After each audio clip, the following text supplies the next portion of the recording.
at Schottenkirk Ford, Indianola. All vehicles are tagged with one low price. New bonus tagged 18 Ford F-150s up to $14,000 off MSRP. Your choice. Up to $8,500 off MSRP. New 18 Ford Explorer and new 18 Ford Edge. Year-end tag event in Indianola, including thousands under retail value on Schottenkirk certified pre-owned vehicles. Hurry in for best selection. Schottenkirk Ford, Indianola. SchottenkirkFord.com. The Fletcher in Ankeny. Words cannot even begin to describe our Sunday brunch.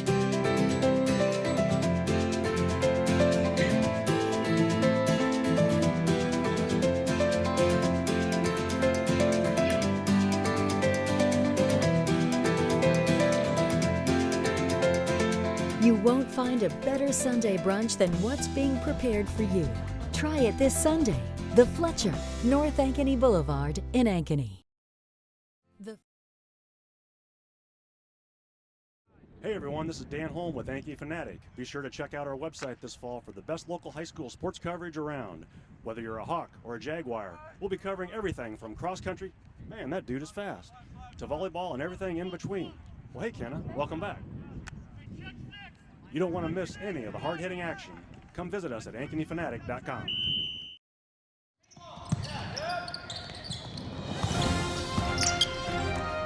It's time for live high school basketball on the Central Iowa Sports Network. Young drives the lane, scoops it up short, down in, a kiss off the glass, good. High school basketball on CISN.TV is brought to you by Schottenkirk Chevrolet, West Side Auto Pros, Mid-American Energy. Now let's go courtside for high school basketball on CISN.TV.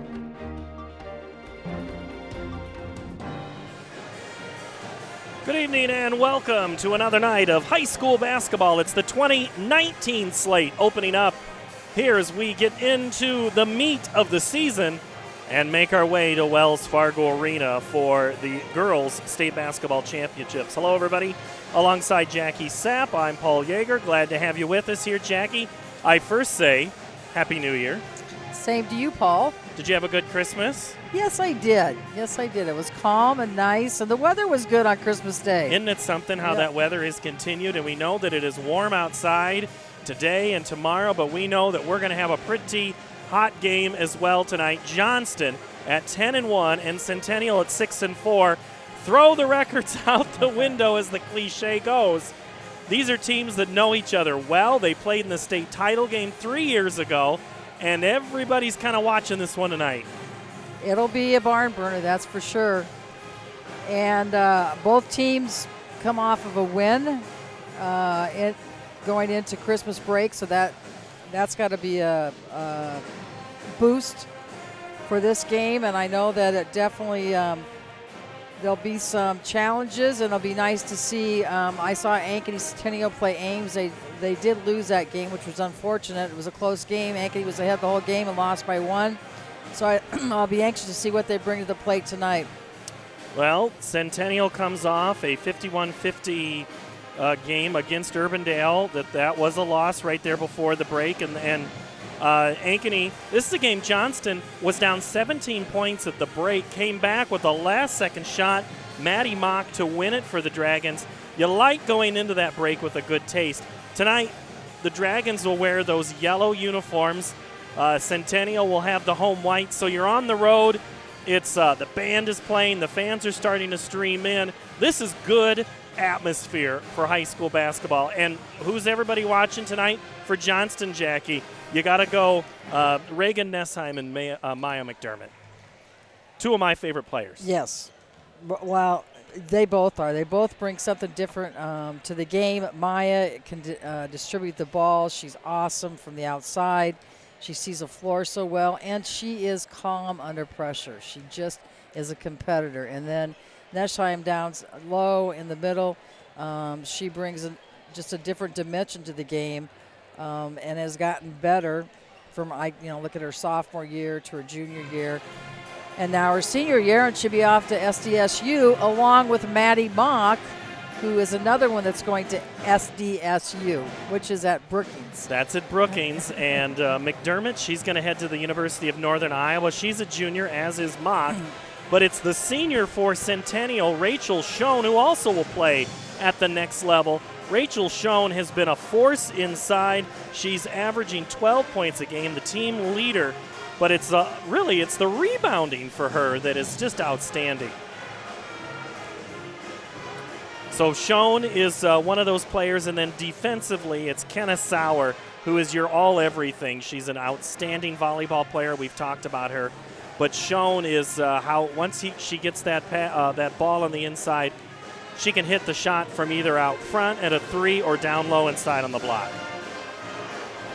They one thing I noticed with Johnston is that they've got 3 double-figure scores, and when I saw Ankeny Centennial play the last time, who I thought would be doing the scoring, wasn't doing the scoring. So I think they're one of those teams you just don't know who's going to show up and who's going to give point production for you. And that is a coach's worst nightmare almost, when you don't know. Because you don't know who to key on.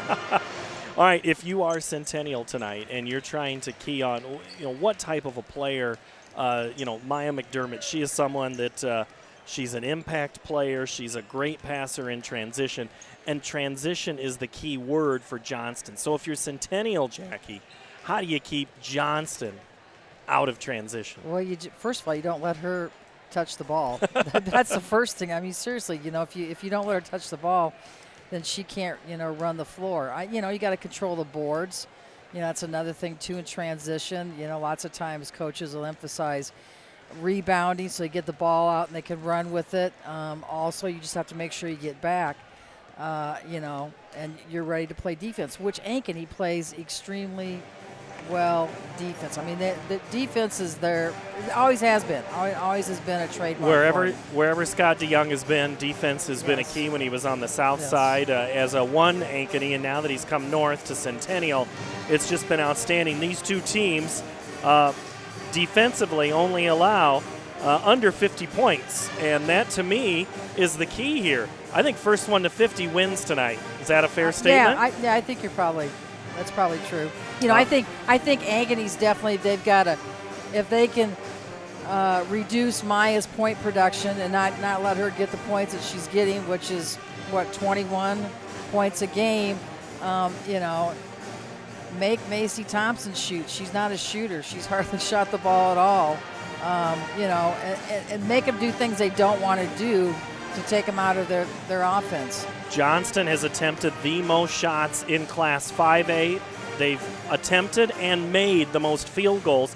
Their percentage on the year, 49%. 49% from the field. That's incredible. That is for a high school team. But again, that speaks to the transition, because if you're pushing the ball, you're going to get more shots, and also hopefully you're going to get shots that are, high percentage shots. So that speaks a lot about their style of play and what they're trying to do. Centennial only allowing 36 points a contest.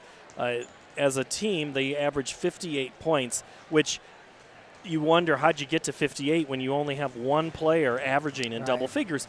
But what it is and it's what Coach DeYoung has told us before. He goes, if I've got 3 or 4 players that get 7, 8, 9 points, I'm doing okay. Yeah, and he gets that. Meg Burns averages 8. Alexandra Kiana Harris off the bench, 9. Murray, 6. Sauer, 8. Runchy, 6. You add that up, a little bit goes a long way. Right, and they have more depth than what Johnston has off the bench, which plays to their, the strengths that they can bring to the table in terms of, what their kids will do against Johnston, where Johnston doesn't go that deep, So I think in terms of what you can key on, it's more isolated versus an Ankeny that has so many different scores or potential scores. Centennial warming up on the screen that you see right there. Coach Scott DeYoung and this group had a week off of practice, and then they ramped it back up here in the last 5 days, and they are ready to go. Is what they're going to try to do, put the ball in the basket, transition defense, and try to get those extra attempts. Get the rebound and the putback. It's pretty easy when you're 2 feet away to put it back in. It looks easy, but when you've got somebody right there on you, putting a body on you, it is hard to put in. But you first got to get the rebound. Right. And it's all balance. I always say the bunnies that you miss. But when you think about it, females they're strong in the lower body, but in terms of just total strength, they aren't as strong as what a high school male athlete would be. So their body balance and being able to make the short shots is so important. There's so many times I've seen, games. I did a game the other night where there were so many short close-up shots that were missed, and it's because of strength. Well, sit here with your tally mark and just go, oh, another one, another one, another one, another one. I've done that before. Oh, in your days. All right, we'll take a quick 2-minute break. We'll have the starting lineups, and we will have basketball. This is our only game tonight on the network, and if we'd like to say hello to the folks watching in the concession stand, and if you know somebody there, text them. Say, hey, they just talked about you on CISN.TV.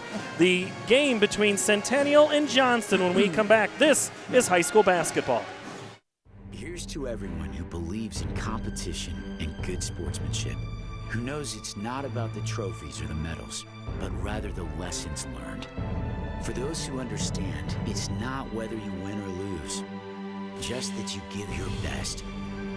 So go ahead, lace them up, take the field, have fun, and play. For the experience, for the memories, for the love of the game. Shields. Every month or so, there's another story in the media about when and how often we need to get our mammograms. It's kind of confusing. When this happens, I like to consult with experts. So I called Iowa Radiology.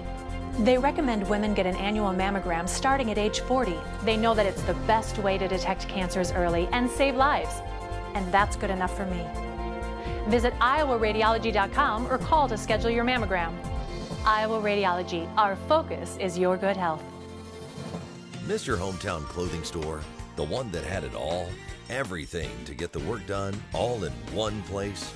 G&L Clothing is your hometown Iowa store. Stop in and see us. Or we're only a click or phone call away. Family owned for nearly a century. G&L Clothing, 1801 Ingersoll, Des Moines. G&L Clothing, your size, your style, we've got it all.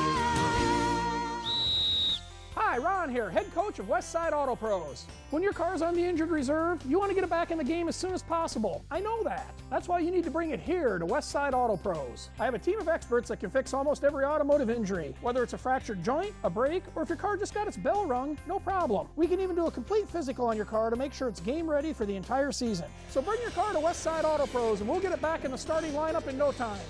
Hey, you guys are dogging it back here. Let's move it, move it, move it. Good evening, ladies and gentlemen, and welcome to Ankeny Centennial High School and Jaguar basketball. Tonight's game will match the Dragons from Johnston against our own Ankeny Centennial Jaguars. Tonight's contest is a CIML conference game. Johnston comes into this game with a 10-1 record, and they are coached by Chad Gillick in his 7th season at Johnston. He is assisted by Mark Hine, Brad Buchan, and Sarah Hotley. Ankeny Centennial has a 6-4 record. They are coached by Scott DeYoung in his 26th season at Ankeny and his 6th season at Ankeny Centennial. He is assisted by Dave Runchy, Dennis Elberson, John Mayfield, and Andy Payne. Now, let's meet the starting lineups first for our visitors from Johnston. Starting at a guard, a 5'5 junior, number 2, Maya McDermott. At a guard, a 5'5 freshman, number 20, Hannah Gosling. Rounding out the guard court for the Dragons, a 5'7 senior, number 24, Macy Thompson. At one forward, a 5'10 junior, number 30, Kendall Need. And at the other forward, a 6'1 senior, number 42, Reagan Neshin. And now for the home team on the scoreboard, our Ankeny Centennial Jaguars. At a guard, a 5'8" junior, number 5, Taylor Runching. At a guard, a 5'10" junior, number 40, Meg Burns. At one forward, a 6'1" senior, number 21, Rachel Schoen. At another forward, a 5'10" junior, number 34, Alexandria Kiana Harris. And rounding out the forward court for the Jags, a 6' senior, number 23, Kenneth Sauer. Our officials for this game are Mosley, Rich Sukup, and Shane Swoboda. Ladies and gentlemen, if you would please rise and kindly remove your hats, turn your attention to one of the flags at either end of the gym as we honor America with the presentation of our national anthem.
It's time for high school basketball here on CISN.TV. Hello, everybody. Along with Jackie Sapp, I'm Paul Yeager. Peter Tarpey on the technical side tonight. It is Centennial in white, Johnston in yellow. The Dragons will bring Maya McDermott, Anna Gosling, Macy Thompson, Kendall Need, and Reagan Nessheim, where the Jaguars will counter with Taylor Runchie, Rachel Schoen, Kenneth Sauer, Alexandria Kiana Harris, and Meg Burns. Jackie, your keys to the game tonight if you are the Centennial Jaguars. Slow down Johnston in transition. Also, they need to key on Maya, not let her as many touches. Those probably be the two big things that I would. And if you're Johnston, what do you do? If Johnston, you want to control the tempo, attack the basket. And they don't get it done off the tip as it goes to Centennial. Sauer underneath to Harris, underneath the backboard. Schoen gets the rebound and the putback. Well, you talked about it in the open, Jackie. Get those bunnies to go. Well, rebounding too is so important. You know, since Johnston doesn't have one of their regular starters, it'll be interesting to see how they flow together. Well, the one who gets Macy Thompson, who hardly ever scores, so that's a good thing. Scores a bucket first. Tied at 2. And shot is off the mark. Rebound, Kendall Need. Leaves it for McDermott. Just underway. We're tied at 2. Gosling's the one getting the starting lineup to starting nod tonight ahead of Maddie Mock, who we will see eventually tonight.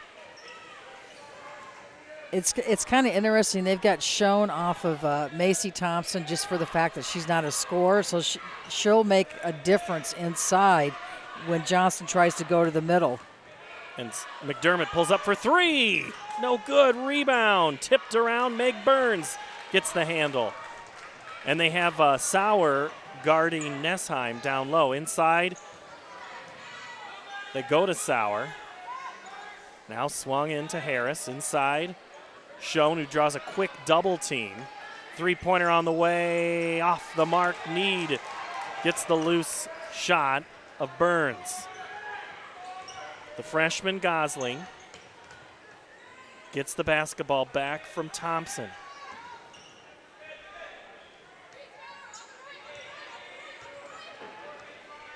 Johnston gives up some size with Maddie Mock not playing, or not starting. Kendall Need's shot is no good. Centennial clears. Need's kind of one of those key players. They got to have her scoring points to kind of help assist there with McDermott. She is so athletic. That's what's special about her. Burns for 3, no good. Rebound on the offensive side, huge there for Kiana Harris. Haven't seen the point guards much in this. It's been mostly the wings so far. Inside Sauer, drop step, lowers the shoulder and gets the bucket. I can tell you right now, Ankeny's moving the ball much better than the last time we saw him against Ames. They look more confident. Passes are crisper. And that's saying so. 5-second call. Great defense out front by Kiana Harris on Anna Gosling. And here comes Maddie Mock. Number 40, Maddie Mock. Well, we'll see if we have a difference in our offensive flow down at the other end when Johnston gets the ball. We'll see if the message was received on the disciplinary side. You can only hope. You can only hope if you're a coach. Sauer, who's touched the ball a lot. Kiana Harris left open for three. No good. Rebound. Quickly. Maddie Mock. Need inside. Nessheim drop step the righties. Shot is blocked by Sauer, who throws it in, and Burns tips it on the line. Good hustle there, both by Sauer and by Meg Burns. Chasing down that loose ball. Will stay with Johnston.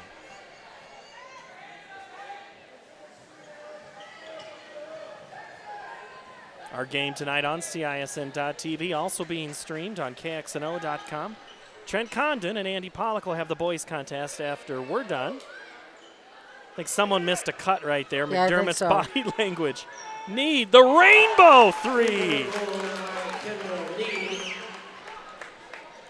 First lead of the game for Johnston. 5-4. And the long arms of Need, and then the even longer arms of Sauer. And that's going to be a foul. Need gave Sauer no baseline to go. No, she didn't. She almost should have just stepped out on the baseline. Foul charge number 30, Kendall Need. You know, one thing with Ankeny, when they shoot those threes, nobody's going the board because they're trying to get back in transition. So they're getting one shot and that's it. And I think if they would just, force the ball inside like they tried there, they would be more successful. Shown for Centennial, kicks it back up to Burns, and getting a hand in it is Thompson. And Meg Burns grabs the loose handle. And the harassing defense of Johnston. Macy Thompson's an excellent defensive player. That's her forte. Runchy's been fairly quiet. Hasn't had a good look at the basketball, or at the basket yet. Schoen camped out there in the block. There comes Runchy on the runner, won't go. McDermott tips it to Nessheim. I think I better keep track of how many bunnies are missed. just point-wise. Reagan gets in there with the left and scores. Nessheim for two, her first two of the game.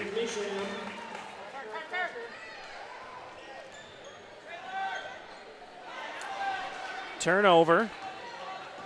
Oh, nice feed up to Nessheim. Pass. And we'll shoot two as Runchy will be whistled for the foul. A in-transition foul, Jackie.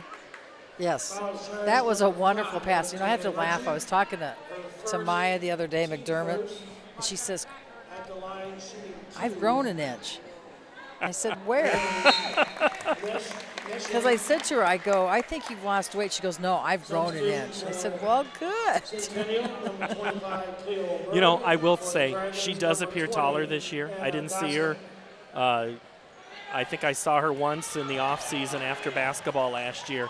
And when I saw her against Valley earlier on this year, she was taller. She's also lifted. She's firmed up. Well, she'll continue her college ball in Cedar Falls, wear the purple. Go Panthers. For the Panthers. And they are getting a great player in McDermott. They are really, really harassing her. They're not going to give her many shots at the basket. Open three is missed, and then the rebound they're going to call, I believe. Well, I think it was Murray. Yeah. Murray on the rebound, blocked off with the hand, not the body. I thought it was on Gosling.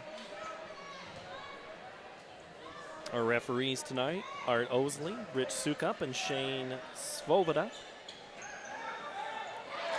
Schoen just goes up, It's hard to get over any player here at Centennial. Volleyball is in the blood everywhere with these They're Jaguars. jumpers. They are jumpers. And Schoen went up and got that one. Runchi drives. McDermott ties her up, and then Runchi bangs one off the glass, no good. Thompson up ahead for Need. In transition, 15-footer won't go. Nessheim the rebound, and a step or two, and that's going to stay Johnston basketball. Nessheim, she's a jumper, volleyball player. Yep. Right now we have eight points that were missed from bunnies. We would have eight more points. Maddie Mock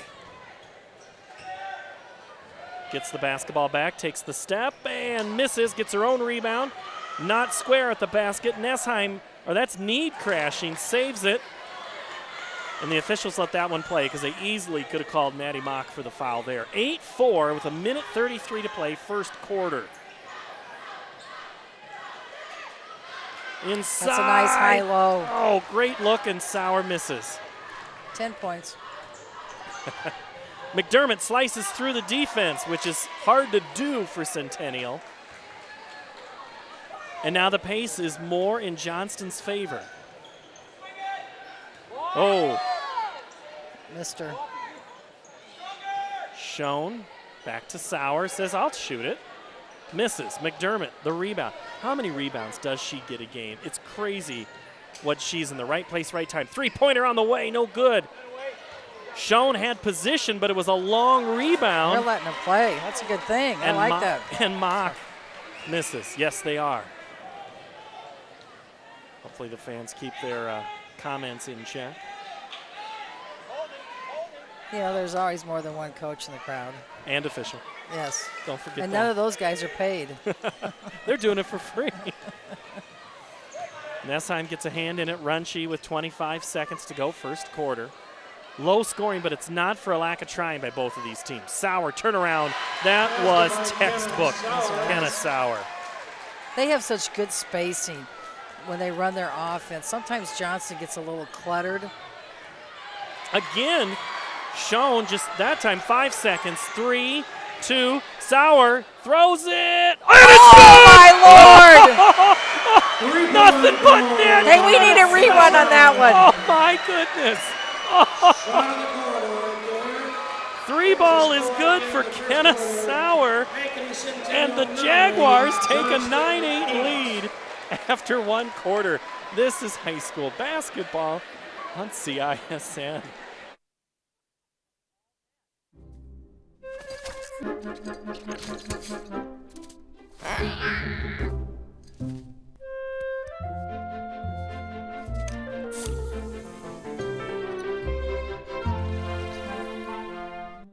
Is this guy a contractor who does good work or a contractor who needs work? For a reliable recommendation, trust the Better Business Bureau, protecting consumers for over a century. When you go to bbb.org to check out a business, you'll learn if it's BBB accredited, see its grade on customer service, and read honest, useful reviews from local people. For online recommendations you can trust, start with trust at bbb.org/Iowa. In all the times people launch a half court, that one didn't get more than 3 feet off the ground above the rim, Jackie. No, it didn't. Before Sauer nailed that one. Unbelievable half court shot. Well, that helps the three-point shooting percentage. Yes, for sure. And you always wonder at the end if that's the difference maker. I tell you, Centennial 9-8 after one quarter. We begin quarter two, and already a turnover, and it'll go back to Centennial. First game after Christmas break. They've had 2 weeks off without a game. It does make a difference till you kind of get the flow of things. Murray gets the start here in the second quarter along with Runchi, Kiana Harris, Meg Burns, and also out there is Jackie Pippett, seeing her first minutes, who has the basketball now. So you're getting Sauer and Schoen a break. But it's your regular starters for Johnston, but not tonight's starters. Nice drive by Murray. Almost a pass to Kiana Harris. Looked like it was designed that way. That was the rim. Must have worked on it over break. 3-point advantage now for Centennial. Nessheim was trying to get Need on the cut, on the back door. Was there for a moment, but good hands in the passing lane for Centennial. Centennial's being patient on offense. Burns sets her feet and drains it. Now that's the way a 3-ball is supposed to look on the traditional sense. Timeout quickly, Coach Chad Gillick. And if Burns starts heating up, Jackie, it could be a long night for Johnston. Forget about those bunnies they're missing.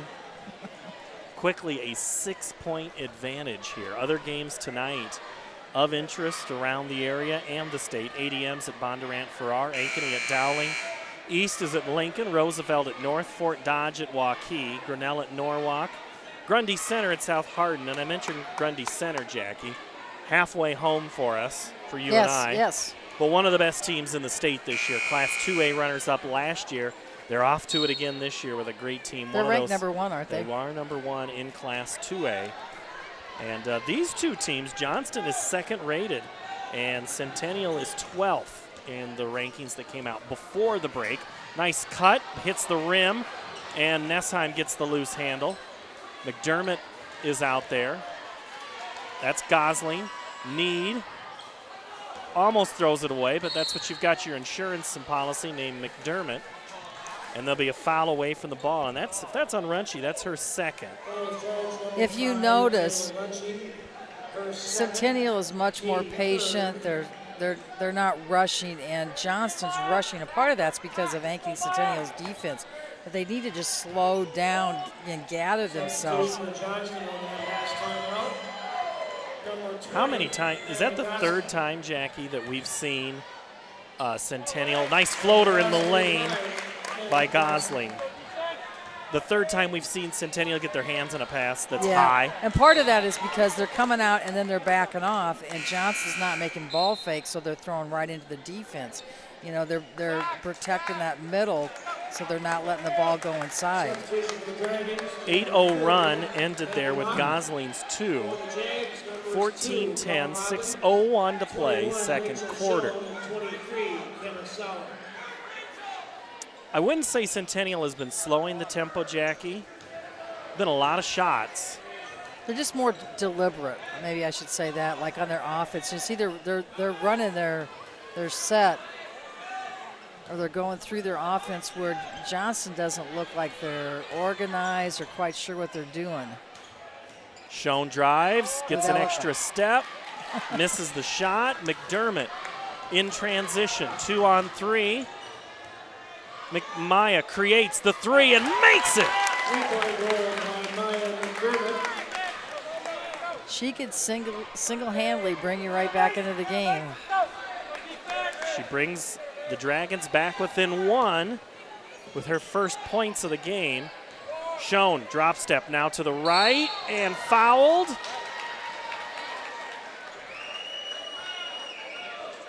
And it'll be Reagan Nessheim whistled for the foul. She thought it was a travel. Yeah, That's what she did. She was giving her own signals to the bench. Schoen's free throw is pushed to the right, normally a 73% free throw shooter. These teams pretty even in a lot of these statistical categories, except in the points allowed. 7-point advantage. Which kind of surprises for Centennial. Both missed. You thought Johnson played better defense, is what you're saying, or close? I think Johnson plays great defense. It's just Centennial is just that much better at it. Yeah, I would agree. I mean, 65 points is a really good defensive score total to be giving up. McDermott backdoor cut and a foul. Maddie Mock will get a chance to shoot 2. There's your ball fake. It got Bella Robin into the air. They got to do more of it. Of course, when you're not used to that, when Johnson probably doesn't see that a lot defensively, where somebody's sagging off, they'll come up, pressure, then they'll back off. Mock, an 80% free throw shooter, misses the first one that would have tied the game. She'll get another here at 4:48 and converts her first point of the game.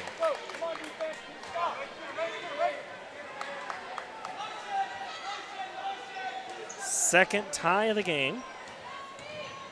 Oh, she rocked. Lots of extra steps. Murray, the scoop under. No good. Rebound. Maddie Mock. McDermott knows Need's coming.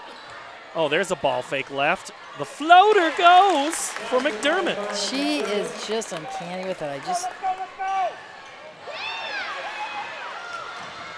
Stolen by McDermott. Transition shot. Good. That's a 6-0 run. Well, 6 of the last 8 for Johnston.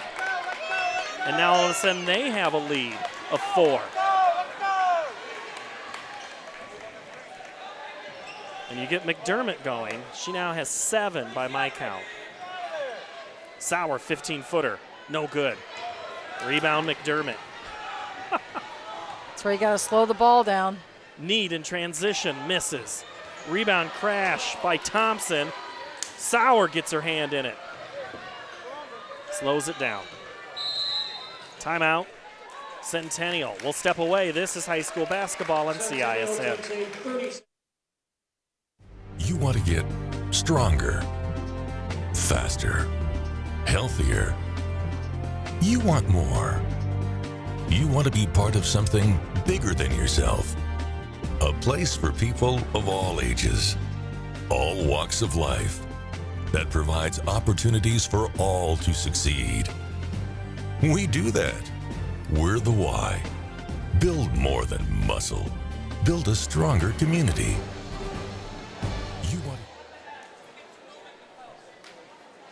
Centennial down by 4. They were up by as many as 6.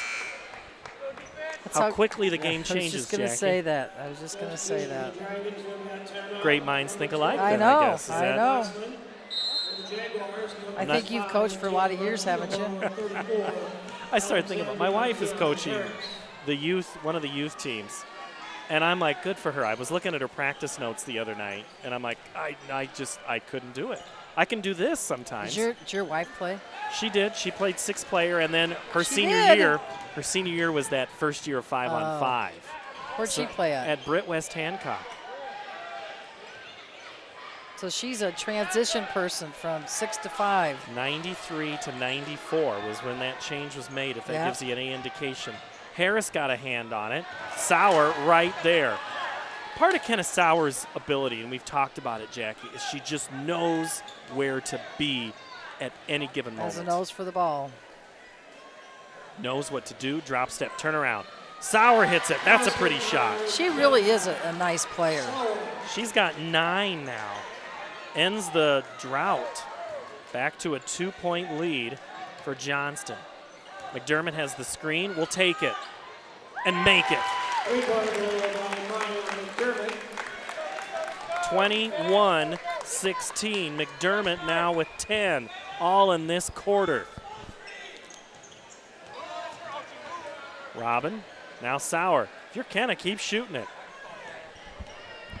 Harris looks for a cutting Runshie. Schoen's in there. Now Harris on the line.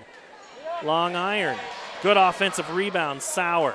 Again, she has a nose for the ball. Runshie's blocked by Nessheim. McDermott, 2-on-1, up ahead, Need, and scores. It's a good job running the floor. Need, one of the best dancers on the team, if not the whole school, from what I've heard. She's on the show choir. Where did you hear this from? I got sources at Johnston. I can't reveal them all. I'll get my niece in trouble. She says, I know Kendall. Kendall's one of our best. Nice move by Rachel Schoen in the middle. She's just an all-around great kid. The shot is missed. That would have been a huge bucket. 5-point lead. Back for Johnston. Harris. As we approach the minute mark. Coming up at halftime, we're going to talk to Brooke Wilmus, one of my favorite softball players in modern times. A Mizzou Tiger now. Yep, former Johnston Dragon. Nessheim leaves it for Need. Cuts the distance, spins. Was I'm not sure. I thought that was a lob, wasn't it, for a dunk? I think she wanted to, pass, but then it looked like a shot. I don't know what it was. I'm sure she'd like to redo that. Centennial content to hold for one unless they get a great look. Sauer, that's a great look. I think they could go to her all night long. Up ahead, no good. Nessheim the rebound at 18 seconds. In the paint, kicks it out. Need for three. Got Big it. bucket. So much for holding it for the final shot. 6 seconds. Kiana Harris in the paint. Missed. Gets her own rebound. 1 second. The throw. Do we have another one? Off the mark. Oh, that was fun. Just like that. Woo! 26-20, your halftime score. Johnston in the lead. That was so much for holding for that last one. And then all of a sudden there was like 6 points. All right. 30 seconds with the ball, and then. All right. We'll take a break. We'll talk with Brooke Wilmus when we come back. This is high school basketball on CISN. During the year-end holiday tag event at Schottenkirk Ford, Indianola, all vehicles are tagged with one low price. New bonus tagged 18 Ford F-150s up to $14,000 off MSRP. Your choice. Up to $8,500 off MSRP. New 18 Ford Explorer and new 18 Ford Edge. Year-end tag event in Indianola, including thousands under retail value on Schottenkirk certified pre-owned vehicles. Hurry in for best selection. Schottenkirk Ford, Indianola. SchottenkirkFord.com. MidAmerican Energy and you, together partnering to change the energy landscape by pioneering money-saving, energy efficiency programs and building a new industry in Iowa, wind energy, all while keeping your rates low. So what's next? We'll keep delivering cost-effective energy efficiency programs while putting money back in your pocket. That's right. You decide how best to spend your savings. That's a partnership good for you, good for the environment, and good for Iowa. Another way we're obsessively, relentlessly at your service. Fletcher in Ankeny. Words cannot even begin to describe our Sunday brunch.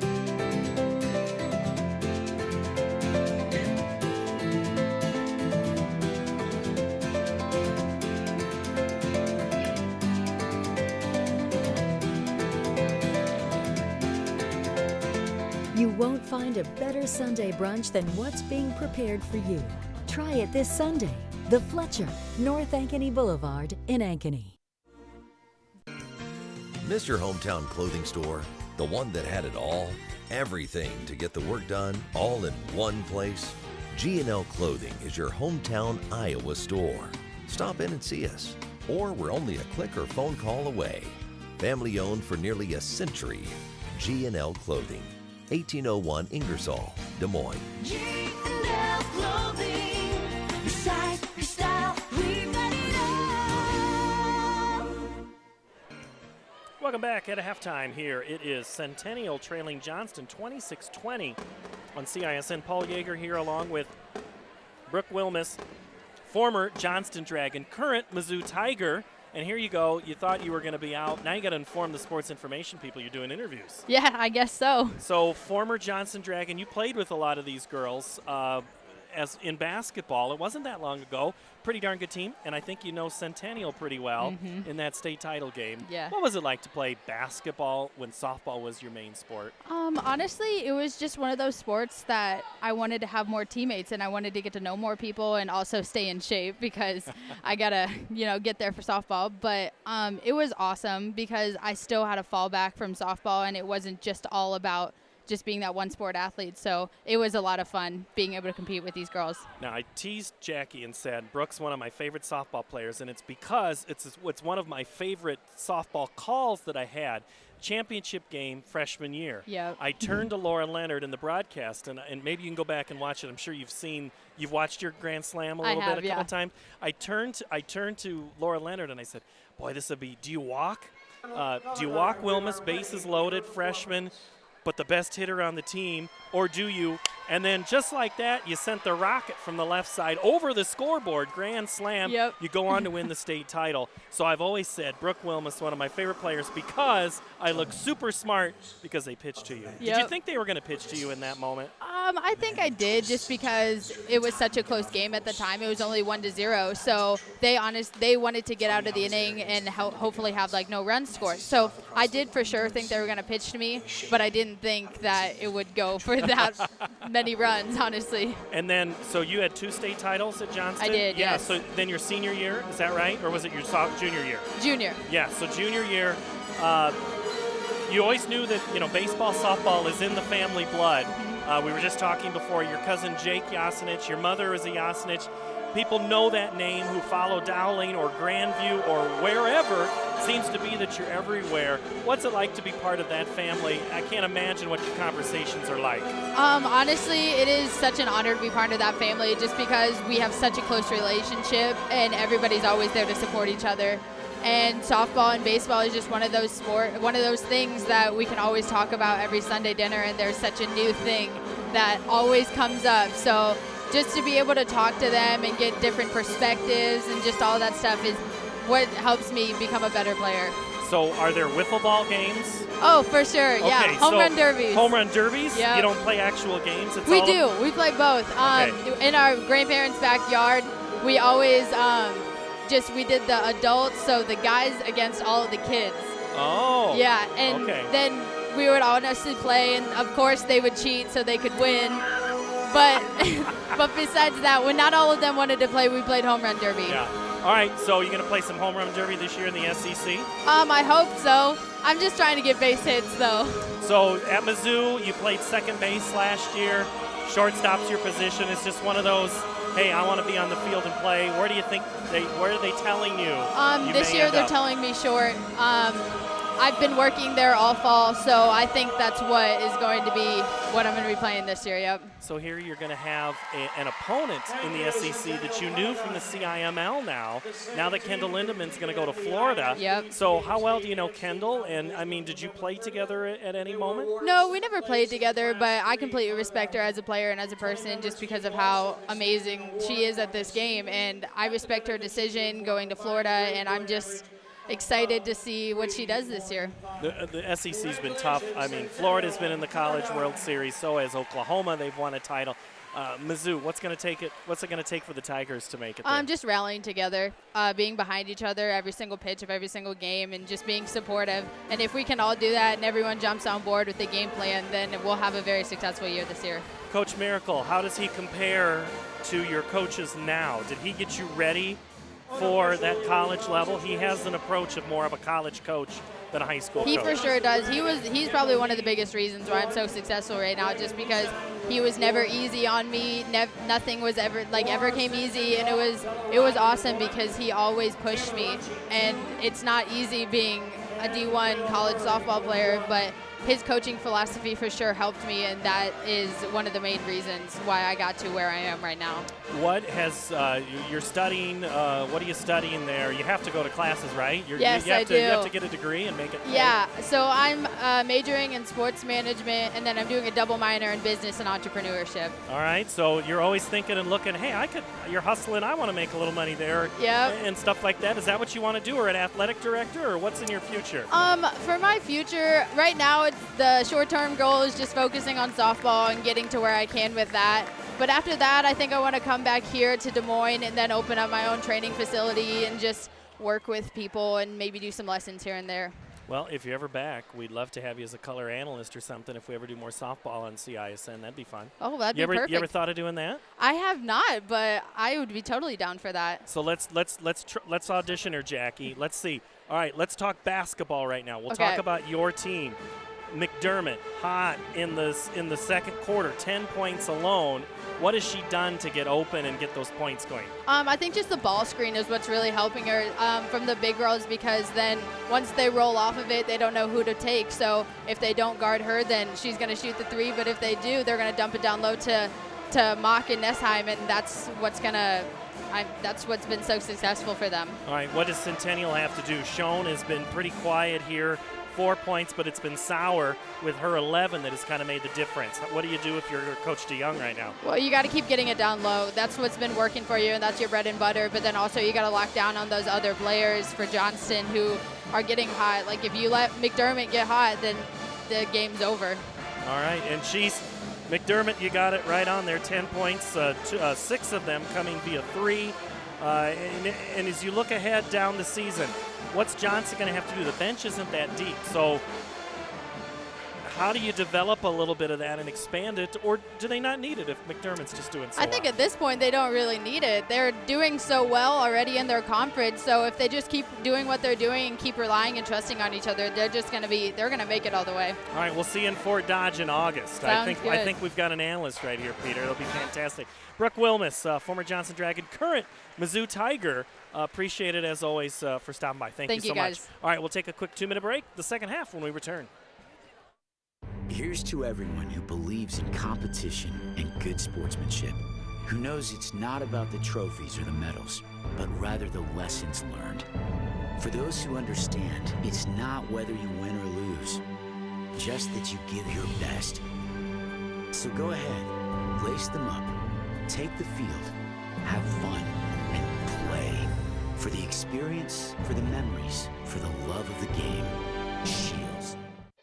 Every month or so, there's another story in the media about when and how often we need to get our mammograms. Kind of confusing. When this happens, I like to consult with experts. So I called Iowa Radiology. They recommend women get an annual mammogram starting at age 40. They know that it's the best way to detect cancers early and save lives. And that's good enough for me.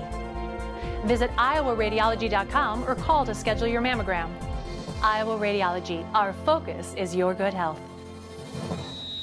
Hi, Ron here, head coach of Westside Auto Pros. When your car's on the injured reserve, you want to get it back in the game as soon as possible. I know that. That's why you need to bring it here to Westside Auto Pros. I have a team of experts that can fix almost every automotive injury. Whether it's a fractured joint, a brake, or if your car just got its bell rung, no problem. We can even do a complete physical on your car to make sure it's game ready for the entire season. So bring your car to Westside Auto Pros and we'll get it back in the starting lineup in no time.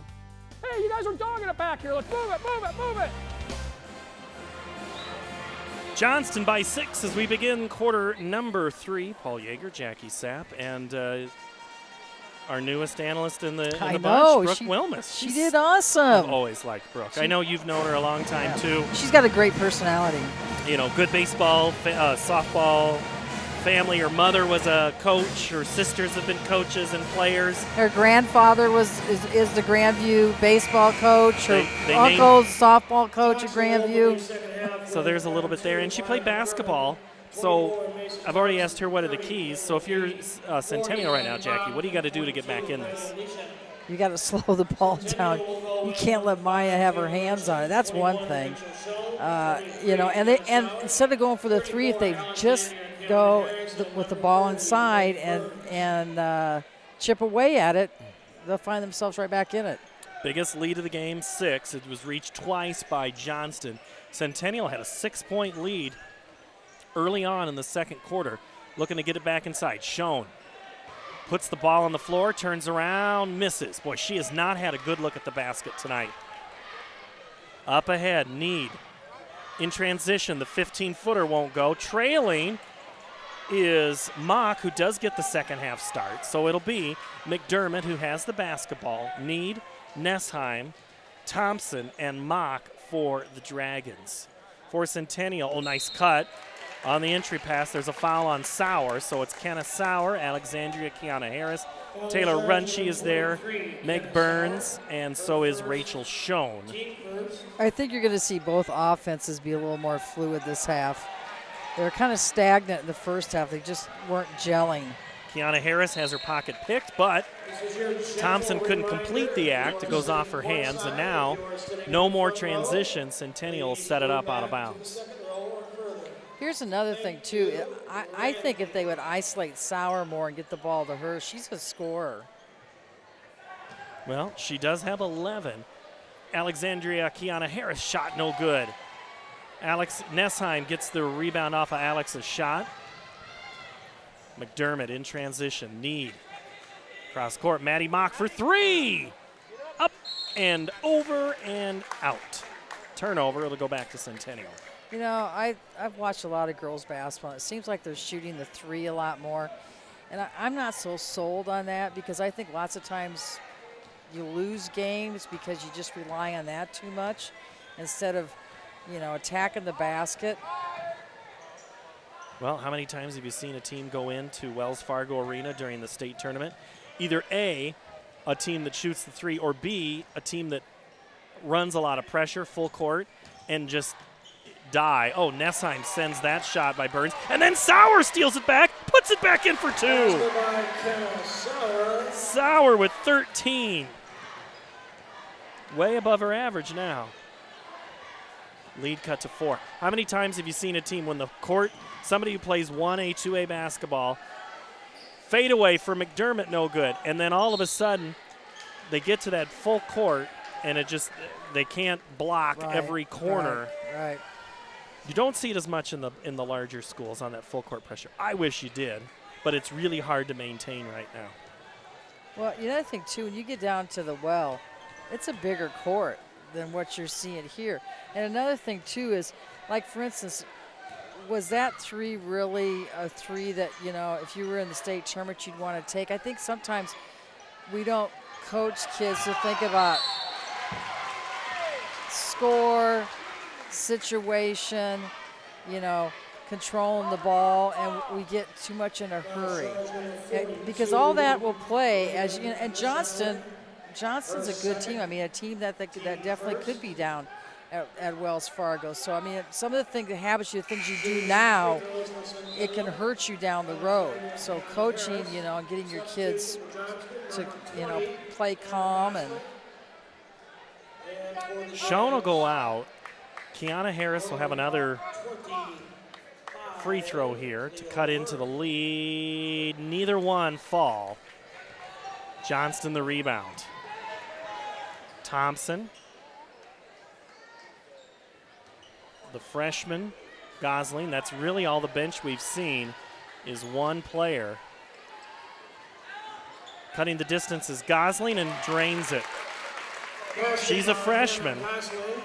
She's been playing the majority of the season.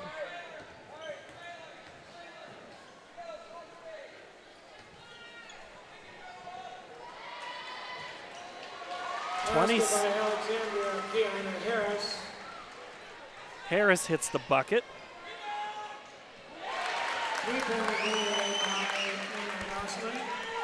Gosling the other way. A lot of back and forth. Trying to keep up here. 31-24. 31-24, Peter. We're trying to get the score worked out. Johnston and Centennial. I think that's the largest lead, isn't it? 7 for yeah, it is. Need comes back in. Going out is Thompson, so not Gosling. So really, it's just one. And that's another thing. You know, we talk about that depth, and that's something Coach Gillick told us, because we're not a deep team. But, you know, McDermott has that history of playing soccer. Nessheim plays a ton of ball. Mock plays a ton of ball. Who gets it to go right there? Maddie Mock for 2. You just don't, you don't wish injuries on anybody, but that'd be the one thing where depth could hurt them. 33-24 now.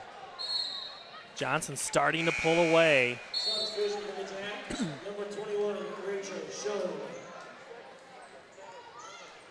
Johnston's one loss came against Valley way back on the 20th of November. By about 20. 70-58, yeah, and it was like that.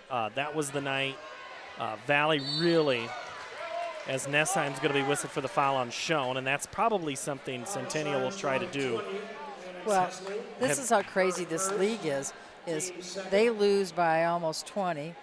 They turn around, they beat Dowling. Dowling beats Southeast Polk by 2. Waukee beats Valley by 20, and then Southeast Polk beats Waukee by 30 going into Christmas break. I mean, you know, it's just crazy. I know. I think the big showdown will be when Southeast Polk and Johnston play. Yep, and that is a good one. Southeast Polk is the team I keep hearing over and over again look out for the Rams. They're balanced. They got 2 scores in the 20s with McGraw and Larkins. You know, Larkin's only a sophomore. I know. McGraw is a senior, played at Indianola. Now she's at Southeast Polk. You know, Larkins, I remember watching her last year. In fact, I think it was a game we did at Johnston. She just went off that night. The floater for McDermott's good. Yeah, for a freshman, she played like a junior. And she's just gotten better. She's just a player. She gets her shots. Timeout, Centennial. 3:19 to play, third quarter. We'll take a quick break as in the action, and we'll let you know that other games. I want to finish this. City High at Waterloo East. Liberty is at Waterloo West. Linn-Mar at Iowa City West. Mason City is at Valley. That, to me, Jackie, is a game that I think people are going to be pretty excited to watch. Well, they haven't it's only been like 2.5 weeks maybe that they've played each other. Valley went up there and got beat, and then right after they got beat by Waukee, and then now they're turning right around and playing them again. Yeah, it'll be interesting. Mason City coach Kurt Clausen and company, great team in 4A. Going into the break, they were 7-2, second ranked behind Marion. I won't say a lock for Wells Fargo Arena, but they have odds on to get back to the state tournament. Valley, same thing. Good team, but then Waukee goes and beats them. And then, you know, that was back-to-back. But there was a prime example of where they got down, and so they kept trying to hit the 3 to get back in it, and they just weren't on. They were better off if they would have just attacked the basket and gotten the 3-point the old way. Marshalltown at Southeast Polk, Monticello at Cascade. Cascade, the defending champ in Class 2A. Ottumwa at Hoover, and then Sumner-Fredericksburg at Jessup tonight. And that would be because we're Jayhawks. That's right. Had to just get that in there. I knew you'd appreciate it. I did appreciate it. Jayhawk girls have lost 2 going into the break. Inside to Schoen. Oh, open underneath as Sauer puts it in. Sauer just said, shh, I'm right here. 15 for her. I'm not quite sure why they double-teamed her. Schoen or Sauer? Schoen. Oh, yeah. Need for 3. Off the mark. One of Schoen's easiest rebounds she'll have. Came right to her. Runchie, and now if you're Centennial, trying to amp up your pace, kind of hard to do. Murray into Schoen, drop step on and around this time. That's why they got a double team. I think she was trying to draw the foul. I think so too. Leads cut to 5 all of a sudden. See, here again, time scoring situation. Don't need the 3. 2:09 to play, third period. 35-30, Johnston in the lead here. There's your time situation. Yep. I'm supposed to give it 2. It's not just when you're coaching, right? Exactly. Need gets it in to Gosling. Now McDermott. Look to see where she goes now as she posts up down low. Coming around top is McDermott. They were set a screen for. McDermott got open. The shot was there. Nessheim chases down the loose board. And then before Reagan can drive, take a quick timeout, does Johnson. Will step away. This is high school basketball. Get stronger, faster, healthier. You want more.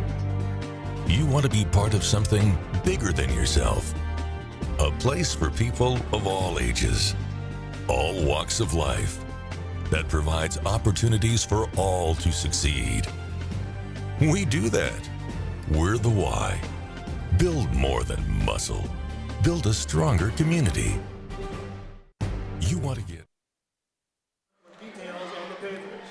Johnston, 5-point lead with 1:51, Jackie Sapp.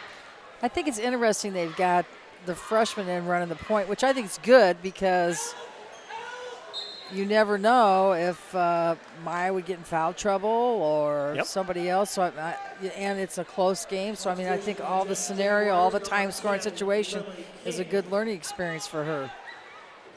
Well, and there are a few players that have gotten some minutes with Johnston, but it's really been about a 6-person rotation. It's only foul troubles when you really feel it. McDermott, the pick and roll with Mock, back out. Gosling for 3. Yes! It's a big bucket. Good half-court set, not a transition 3 there. Lead back up to 8. And a 3 on the other end for Centennial. I don't know if that would have gone in. She would have had anybody closely guarding her. Schoen hits the 3. I said it earlier in the open, Jack. I think you kind of looked at me funny when I said Schoen can hit the 3, and there she proved me right. She did. Once. You know, a broken clock's right twice a day, too. Substitution for Johnston, number 24. Need goes out. Coming back in is Macy Thompson. This is kind of like neither team wants to take control and open it up. Mott gets around Nessheim. McDermott chases it down. Maya drives, kicks, three-pointer. Gosling again off the mark. Runchi chases it down. Under a minute to play, third quarter. The lead is 5 for the Dragons. What can Centennial do? They had Harris for a moment, had her arms tied up, and somehow coming away with it is Maddie Mock. Maya for 3. No good. That's a thing I noticed with her against Valley. Now, granted, that was the second or third game of the year. Her legs got tired the third and fourth quarter. She looks tired right now. Schoen travels. That's one of the only travels we've had tonight. Well, that's been called. That's been called. I think there's been a few. That's where I was going. But they wouldn't let us wear the pinstripes tonight, so. You know what? That's good. I respect officials. Oh, I do too. And they have a tough job. They always need more of them. If you really like the game, that is something to think about. If you want to go see good basketball. 5-point advantage for Johnston. Coming in under 10 seconds now. McDermott in transition. Need for 3. That's going to be short. Rebound, Nessheim. 6 seconds. She's fouled on the floor by Sauer on the pump fake. I guess I can see why the 3 now is like, wasn't quite sure why we're. She was open. You got it. You've hit it. Need tonight with 5. One of those a 3.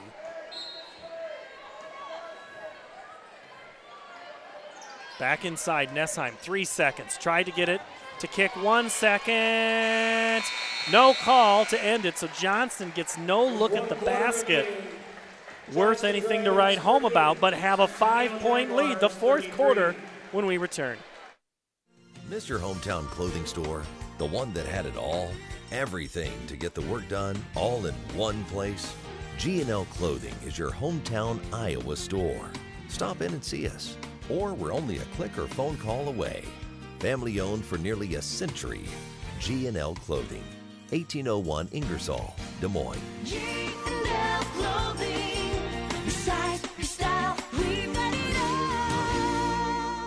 During the year-end holiday tag event at Schottenkirk Ford, Indianola, all vehicles are tagged with one low price. New bonus tagged 18 Ford F-150s up to $14,000 off MSRP. Your choice. Up to $8,500 off MSRP. New 18 Ford Explorer and new 18 Ford Edge. Year-end tag event in Indianola, including thousands under retail value on Schottenkirk certified pre-owned vehicles. Hurry in for best selection. Schottenkirk Ford, Indianola. SchottenkirkFord.com. We've got 8 minutes left in this contest, and then we'll step away for Trent Condon and Andy Pollock. They'll have the call of the boys' game. So in the final 8, Jackie, what do you think we're going to see, huh? Well, it's still anybody's game, that's for sure. I was just saying to you at the break that I think Johnston needs to pound the ball inside. And you said, what did you get say? Centennial in foul trouble. Yes, Then get Sauer out of the game. It's over. Mock taken away almost by Lily King, who gets the start here in the fourth quarter. McDermott leaves it for Thompson. Fans making a little bit of noise now. Stolen away. Sauer, that's why Sauer is so important to this Centennial He's team. a valuable player. She now has 17 points. The lead is 3.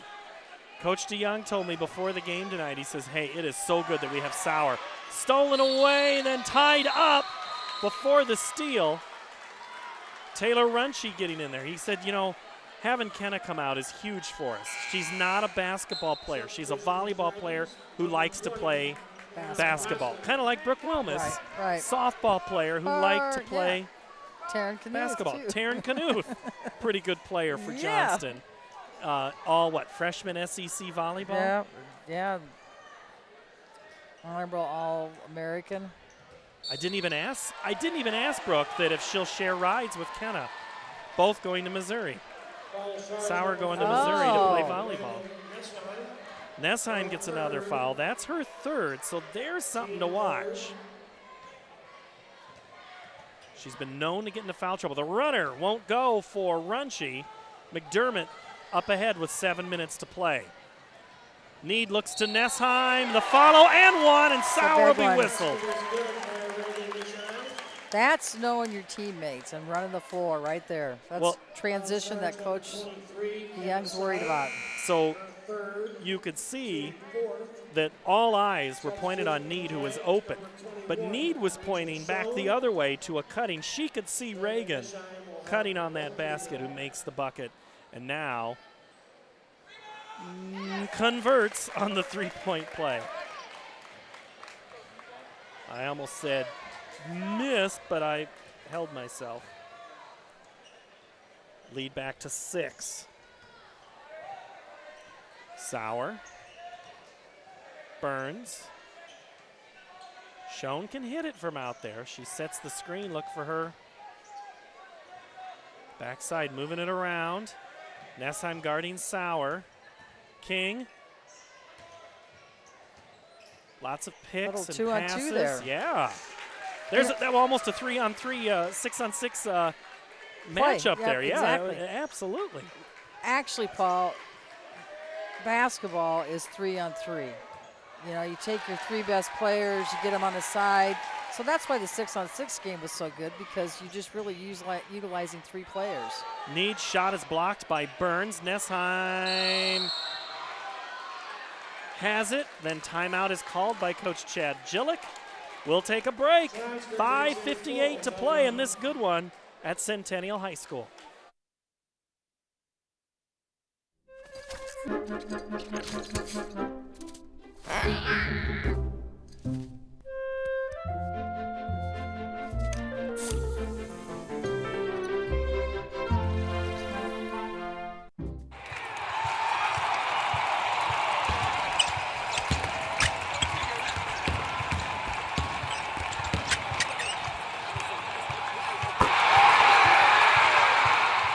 Stronger, faster, healthier. You want more. You want to be part of something bigger than yourself. A place for people of all ages, all walks of life, that provides opportunities for all to succeed. We do that. We're the why. Build more than muscle. Build a stronger community. You want to... Kenneth Sauer has 17 points to lead all scorers tonight.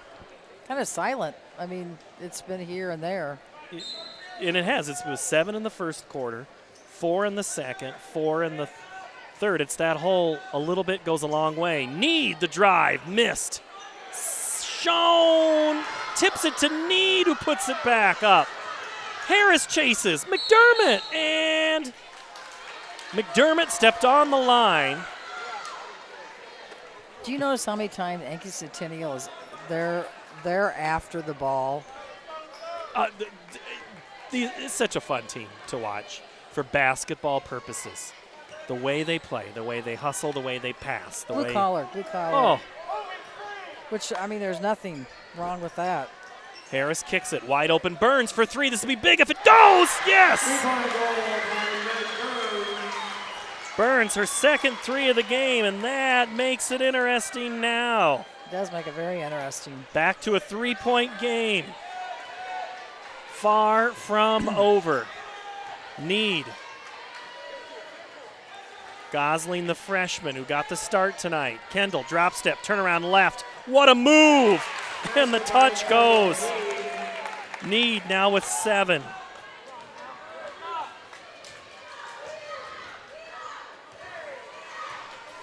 Burns hit the last 3 the last time. Schoen, as I say, she's going to shoot it if you let her. You can be patient. You don't have to rush. That's exactly right. Get the best shot you can. 4.5 to play now. Inside, goes too tall for Harris. Nessheim saves it to McDermott. We'll go the other way. Mock. Oh. If that would have went, that would have been the most second improbable event of the night. Then Harris dribbles it off her foot and loses it out of bounds. Tough play. Everybody knew what she was trying to do. Crowd's starting to fill on in. If you like what we've been doing, let your athletic departments know. Whether you're at Johnston or at Centennial, let Centennial know that you appreciate seeing it here on CISN. I thought you were going to say vote for us for. Vote for us Yeah, for announcing favorite of the- announcers. Yeah, there you go. We'll take it. It's a new year. I got to try a new thing. We'll take a. It's only a 30-second timeout, so I can continue my campaign. Tonight we are on KXNO.com as well. Trent Condon, new to KXNO, not new to town or high school sports. We've had him on CISN back in his days at his previous employer. So Trent and Andy will have that game tonight. And Jackie, I believe it's been 3 years. This is beginning our 3rd year of doing basketball. It is our basketball marriage. Our basketball marriage, and it started right here. Right over there. It did. You're absolutely right. When we were sitting at the game, I was taking notes, and you're like, what are you, a scout? And then you look at me and say, no, wait a minute. I know who I knew who you are. The rest is history. Travel called on Johnston. And we were doing games that first year out at the old Johnston gym. Old Johnston gym, way up high. That little room, we had it all to ourselves. That's the year they got second state. Yeah. Taryn Knuth was so good. Go ahead. I was just going to say some key things that might make a difference down the stretch. At the end of the 3rd quarter, Johnston had the ball, didn't score, and then they got a possession to start the 4th quarter. So there's 4 6-point turnaround. And then it goes back to my bunny comments from the 1st quarter for Ankeny. So, I mean, there's some things that these teams, that you want to take advantage of. Oh, I thought it was going to be another travel. Go ahead. Schoen is fouled by Nessheim. No, by 40. Maddie Mock. So, yeah, you thought it was a travel, and so did some of the Johnston fans on this side, Jackie. And then let's remember, Sauer hitting that 3 at the end of the 1st quarter. How can we forget that? You're How absolutely can we right. forget that? Go back to watch the end of the 1st quarter. Trust me, Schoen, nice cut to the basket and score. Who now has got 13 points. Back within 3. Again, just work the ball, get your high percentage shot. Plenty of time. Johnston's not moving for the basketball like they did early on. They're kind of standing around. I can see Coach Gillick say a little bit of motion. I think it's kind of what that hand was doing. Need for a moment. Mock was there. Clear out, kick out. Maddie Mock, 3. No good. Rebound. Nessheim tips it to Need. Kendall gets it back in to Thompson. McDermott step back 3. Good. That's a big bucket. McDermott now 15, not still under her average of 21, but they have been big points tonight. And then almost gets the turnover and does. Kendall, Need, and McDermott. She's so deceiving. I remember watching Maya as a freshman, and I think I even said to you then, I go, that girl can play. I mean, she definitely has matured. Just everything about her game is just top notch. Coach DeYoung had said of McDermott, he says she's just so good. Her uncanny ability to finish at the rim. Almost on cue, she made it, but she's fouled. Now she does foul, Lily King. You know, but the best line, Jackie, was what DeYoung said. He goes, "I'm a big fan of McDermott when she's not playing us." That's definite respect from a coach. Definite.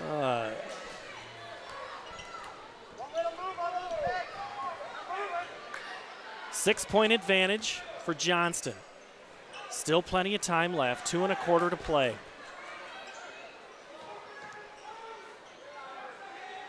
Back door shown underneath the basket. Puts it up. Finds the rim. That's a tough shot when you're down underneath there. Shown now with 15. Lead is 4. 2 minutes to play. And now Johnston's going to slow the tempo. They're trying to isolate. Which is deceiving because McDermott can do those exact things. Sauer. Oh, she had shown for a moment. Wide open, McBurn's 3! Yes! Oh, wow! There's a big bucket. Up ahead, Johnston. They just need to pound the ball inside. Lead is 1. Still, Johnston taking their air out.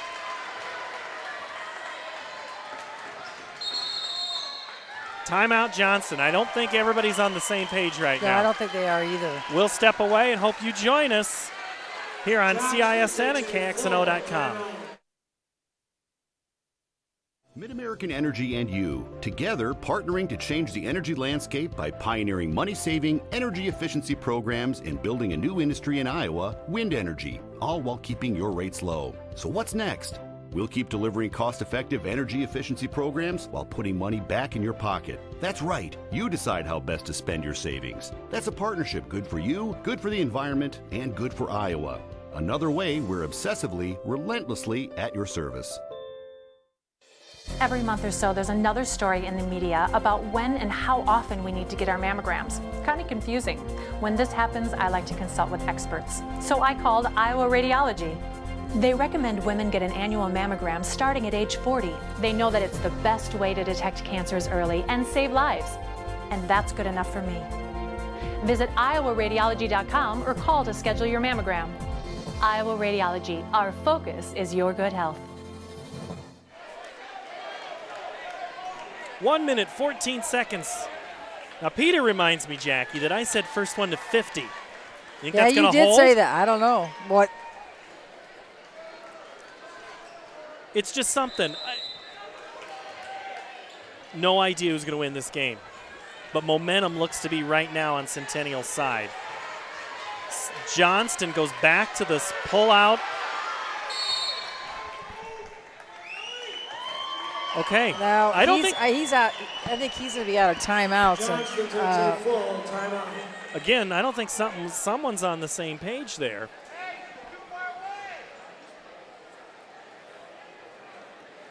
All right. Well, sometimes when you go to this type of offense delay game, I'm not quite sure what they're doing because he's out to call 2 quick timeouts. Have you worked on a lot in practice? And if you haven't, then, kids they're not sure. Yeah. And I don't know if they've ran it in a game before this when they've blown somebody else out. That's the time to do it. There's a lot of variables here. But what I'm concerned about is he's out of timeouts now, and there's still a lot of time left. Did he burn a timeout that maybe he shouldn't have? Well, he had to burn one early when there was a run by Centennial. Right. That was that was a good 6-7-0 run. And he burned another one when there was a tie-up, yep. Which I don't agree with. Yeah. At that point in time, they were up. So now, though, if you're Centennial, do you foul? Because what Johnson might do is just run the final minute 4 out. You never know. I would have. Right there, I'd foul right there. Kendall Need with it. That's what looks like Johnson's going to do, and Sauer is going to go out and get the foul. And that, by my notes, it's her third. Oh, that is her fourth. Oh, they had a foul to give, didn't they? Yeah. They've got another foul to give. And he pulled out Macy Thompson, which is a good thing. McDermott gets it in the backcourt. Just trying to milk time, and Lily King gets the steal. Tied up, it'll stay Johnston basketball.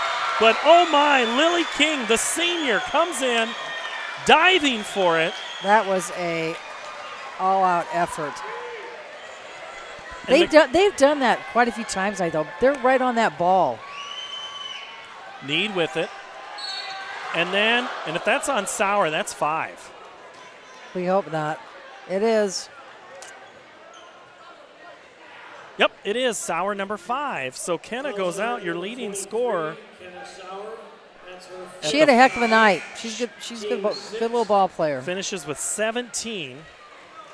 And Coach DeYoung is kind of like, you have a little bit of time to fill in.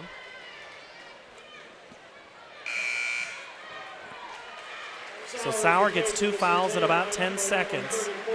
Great game for her. They need her for her defense, but she scored 17 points. Centennial's going to take a timeout, so will we. Come back in a moment. This is high school basketball.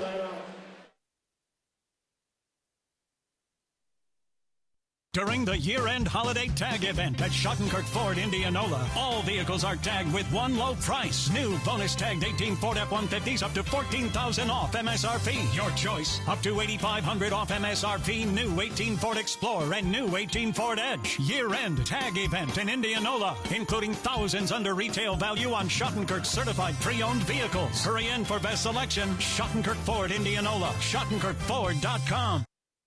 The Fletcher in Ankeny. Words cannot even begin to describe our Sunday brunch.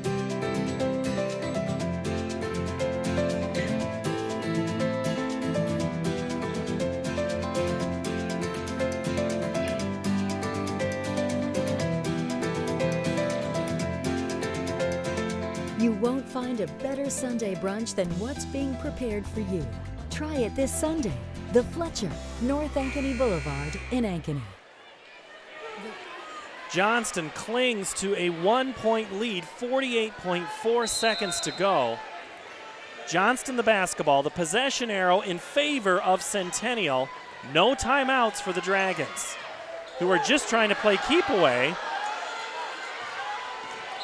And finally, Need is fouled by Burns, and that'll be a free throw opportunity. Both of these teams around 60% free throw shooters as a team.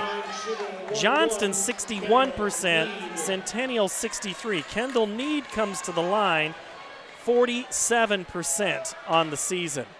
And of course, all net. She makes the first when you start talking about her being 47%. You didn't jinx her. No. It's like if she's 87%, then she would have missed. That's right. 2-point lead. Make it all 3. Net. So Needs huge buckets there. But all Centennial needs is a 3 or a foul after a made bucket. Inside Harris. Looking for a cutting. Schoen gets her and one with a chance to tie it. Oh, wow. Rachel Schoen. Could this be any more action-packed? And that's the old-fashioned way of getting a 3. Oh, Schoen, huge. Ankeny never lets off the pedal. They always put pressure on you no matter what. Now we got a tie game. Schoen hits the free throw for Centennial. Tied at 48. Those timeouts could come back to haunt. 3-pointer for Johnson, no good. Harris, 15 seconds. 10 seconds, foul. So then Centennial doesn't even have to call timeout. Who was the foul on? I was watching the coach down here. 40. Maddie Mock, who picks up 2.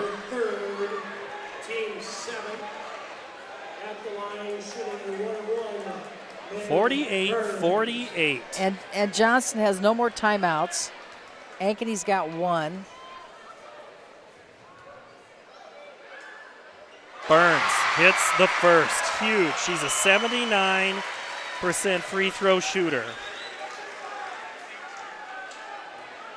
You should have never said that.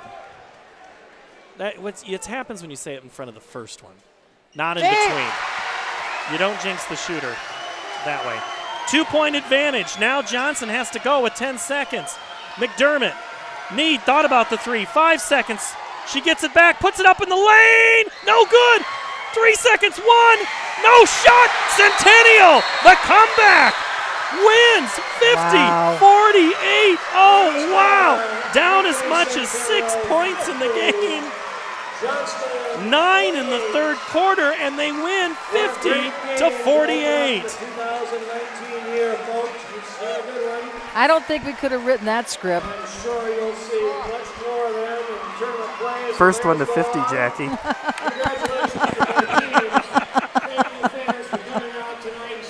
You missed your calling in life. You know that, Paul? In a savant. All right. So, Centennial, the Burns free throws, the difference in the game. To the onlooker, if you're only watching the end of the game, let's go back to some missed opportunities. Johnston, you talk about 2 different possessions, one to start the half and one to start the quarter. Centennial hits a 3 at the end of the first period to give them a bucket there. Little things. I know that Coach DeYoung said in practice this week, 1 point is all that is the difference. It's all you need to win by. 1 point. 1 point makes a difference. Tonight it was 2, but they got them on free throws. 50-48. They went to the line more often than what Johnston did. Yeah. Well, another thing, too, is they appeared to be calmer down the stretch. Johnston seemed a little rattled, which kind of surprised me because they're fairly seasoned. Not fairly, they are seasoned. They are seasoned. It was just the little things. And, again, I've been talking about would you like us to look at? I was looking away. I didn't even see that we're on. I'm sorry. We're actually on. Golly, sorry. Good thing I was behaving. I know. Peter's all of a sudden sneaking and putting the camera on us. This was an incredible game. Yes, it was. Because Centennial outscores Johnston 17-10 in the final frame to win by 2.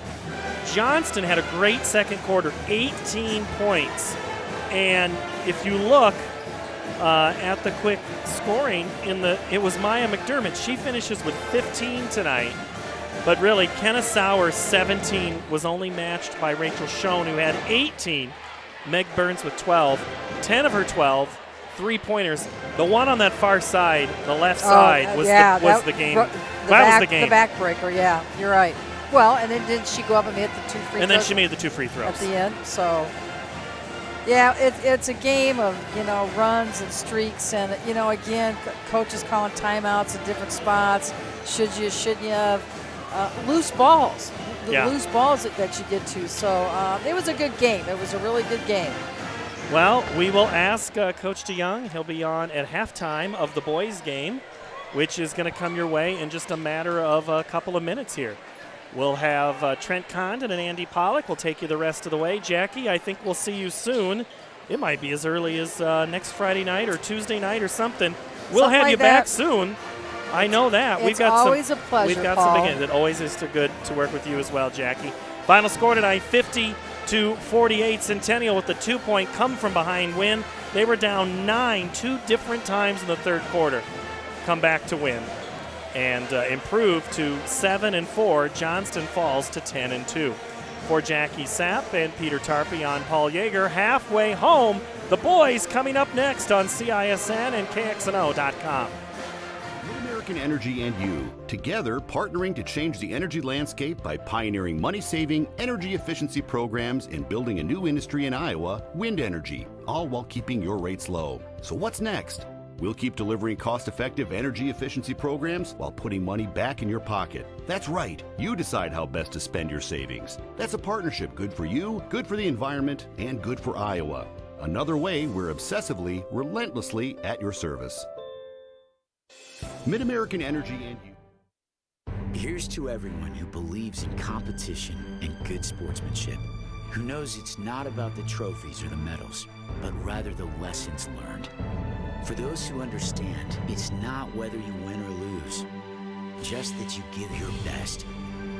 So go ahead, lace them up, take the field, have fun, and play. For the experience, for the memories, for the love of the game. Shields.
It's time for live high school basketball on the Central Iowa Sports Network. Young drives the lane, scoops it up short, down in, a kiss off the glass, good. High school basketball on CISN.TV is brought to you by Johnston Chevrolet, Westside Auto Pros, Mid-American Energy. Now let's go courtside for high school basketball on CISN.TV. And welcome back to Ankeny Centennial High School, Game 2 of our doubleheader on CISN. Trent Condon alongside Andy Pollock for this one as the Centennial Jaguars host the Johnston Dragons and kick off the 2019 campaign after the long winter break. Two teams certainly looking to get off to good starts in the second half of the year. Andy, for the homestanding Ankeny Centennial Jaguars, a rough start to the season. Head coach Bob Fantana knew it was going to be a bit of a rebuilding process this season. Great group of seniors that they lost from a year ago. But as they flip the calendar to 2019, some thoughts that you have on this Jaguar squad. Yeah, the development of guard play for them is going to really be key as they move on to the second half of the season right now. In the shooting from the outside, in the games that they've lost this year, they're only shooting around 15% from the outside, and it's not good. They're going to have to work on that. And talking to a couple of the coaches, shooting has been an emphasis. That's a big part of what's going to lead to their success going forward. They've got the bigs down low. They got a lot of. They go deeper than most teams in the CIML with the height that they bring with them. But they're going to have to start hitting some shots from the outside to really get back into the race of things. And a big part of that is their leading scorer inside, Cody McCullough, who averages 12.6 points per contest along with 9 rebounds per game. The junior played last year at the varsity level. Really looked like as now as an upperclassman, he's taken a big step forward this year. Yeah, he really has. And you'll notice when they're doing well, it's when he's on. I mean, he's a guy that really knows his way around the basket. Physical player, as you said, over 9 rebounds a game. He's going to have his work cut out for him tonight. But he's really the guy that makes them tick. And he can score from anywhere. He's not an outside shooter per se, but he's not a guy that needs to get the ball on the block. He's a guy that can create his own shot as well from the outside. Well, Andy, you know a lot about football, and a couple of guys you're talking about that shooting from the outside. Well, threw the football around for Ankeny Centennial this past season with Garrett Seversyke and Tyler Rogers. A couple of guys that the shooting stroke wasn't there in the first half. I'm going to guess that Coach Fontana urged those guys during winter break, get some shots up. It's interesting just watching them warm up a little bit tonight. They're, focused on Garrett and Tyler just a little bit, and the shots are falling right now. We'll see at game speed if they continue to fall, but that's I know it's, like I said, it's been an emphasis. It's something they're just going to have to do better. They defend well, they rebound well. It's a tough team, okay, but they just have not been able to get those shots to fall. I joked with one of the assistants before coming in. In the last 2 games that they've had that I've covered of theirs, they've gone 0 of 14 and 0 of 19 from three-point line. And and the solution we came up with was that I don't do any more games. But here I am tonight. So we're going to see if they can fix that tonight. On the other side, it's the Johnston Dragons, longtime head coach there, Bobby Sandquist. Another good team, another team that had to replace a lot in the guard court. They've gotten young in a couple of spots, though. A couple of freshmen out there playing at a high level. Their point guard, Jacob Runyon, 23 assists so far this season, averaging over 6 points per contest. But inside, a name that if you follow CIML sports, baseball, football, here on the basketball hardwood, Payton Williams, his senior campaign, and another outstanding year putting up by Payton Williams leading the way. One of the highest compliments I can give a player is that they're a competitor, and Payton Williams is a really fun guy to watch. Love the tenacity that he goes about it with. I got a chance to see a couple of times on him on video so far this year. Watched him go for 12 points, 15 rebounds against Dowling just a couple weeks ago. He was a one-man wrecking crew in that game. The challenge for Centennial will be, can they match his physicality down low? Because he is a guy that will absolutely get after it, and yet he can finish at the hoop. He's got a nice soft touch there. Their second leading scorer, sophomore, who also saw time last year as a freshman, is Reed Grant. And Grant, a year ago, it felt like with that senior-laden squad, at times he was just trying to find his role, find his spot. Now, after that varsity experience from a year ago and having more of a role on this squad, you can really see his game blossom, and he can do so many different things. 6'2", can shoot it from the outside. In fact, as the 2-guard, leads the team in assists. A really good distributor, really good ball handler, and a guy that can fill it up when he gets hot. And the one thing that you didn't mention, though, and it's really as the entire Johnston team, it's their defense that creates a lot of opportunities for their offense, and it's led by him, constantly disrupting. Those turnovers create a lot of opportunities in transition for the Dragons, and that's going to be something to keep an eye on as the game goes through tonight. Another name to keep your eye on a little bit deeper down in the roster, and you were talking about three-point shooting on the other side for the Ankeny side with the Jaguars. For Johnston, Garrett Miller's played very well, averaging 4.5 points per game, but 6 of 11 from threes, and how that translates over. And we talk about the break. I want to get your thoughts on that, Andy. With this long layoff here, I know you practice, probably scrimmage a couple of teams, and seemingly everybody does that anymore, but first time back out there under the bright lights. How long does it take, you think, to get reacclimated? It hasn't been that long, that they've had it, but the game speed of things. It's one thing to be shooting in an empty gym and getting all your shots up that way, but in game speed, when you got a guy that's longer than you coming at you full speed, ready to close out and take you out on the rebound, that's a different challenge, and that's what it'll be. And know they've each got better at their shooting, but it's going to be a matter of can they get them to fall right now in a full-speed rep. We kick off the 2019 portion of the boys basketball schedule next. Ankeny, Centennial, and Johnston doing battle here in Ankeny. We'll get a timeout coming back on the other side. The starting lineups will be announced. We will bring you the starters and the tip-off coming up right around the corner. Ankeny Centennial hosting Johnston on CISN and KXNO.com. Trent Conn and Andy Pollock back with you in a moment. Stronger, faster, healthier. You want more. You want to be part of something bigger than yourself. A place for people of all ages, all walks of life, that provides opportunities for all to succeed. We do that. We're the why. Build more than muscle. Build a stronger community. Is this guy a contractor who does good work or a contractor who needs work? For a reliable recommendation, trust the Better Business Bureau, protecting consumers for over a century.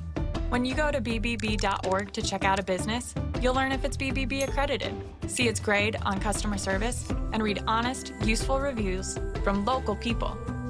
For online recommendations you can trust, start with trust at bbb.org/Iowa.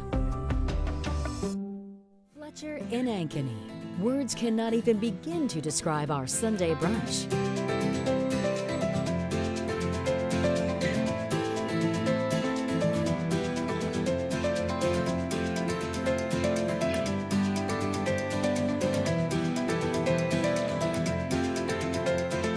You won't find a better Sunday brunch than what's being prepared for you. Try it this Sunday. The Fletcher, North Ankeny Boulevard in Ankeny.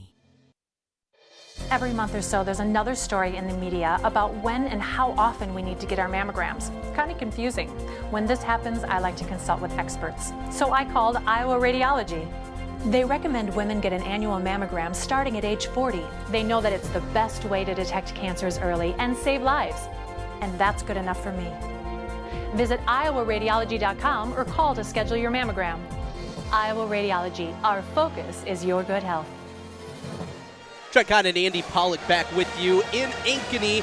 The Centennial Jaguars hosting the Johnston Dragons. Johnston comes into this one 6-2, 3-5 start for Ankeny Centennial. So when you look at these Jaguars, we mentioned shooting early on. What are they going to do defensively to try to slow down this good Johnston offense? Well, they're going to try to filter everything in the middle, and that's one thing. They've not been afraid to overplay things on the perimeter. They really filter everything to McCullough on the inside, get everything down to him. He's a great shot blocker. Get things down to him and Micah Johnson, a couple long 6'7" players, and having a pair of those in the CIML is a big deal. Ankeny Centennial wearing the home white uniforms with the black lettering and the silver trim. Johnston going with the golds tonight with the purple lettering and the white numbers. Looks like new jerseys this year for the Dragons. They're sharp out there. They're pretty bright. It'll be Payton Williams to jump it up against Micah Johnson, the 6'7" senior, a junior for Ankeny Centennial. We are underway as we begin 2019 in the CIML boys basketball action. Glad to have you aboard with it. Looking to the top, and resetting the offense for Johnston. That is Runyon, the freshman point guard. Right wing, look for Reed Grant. A little high-low post action.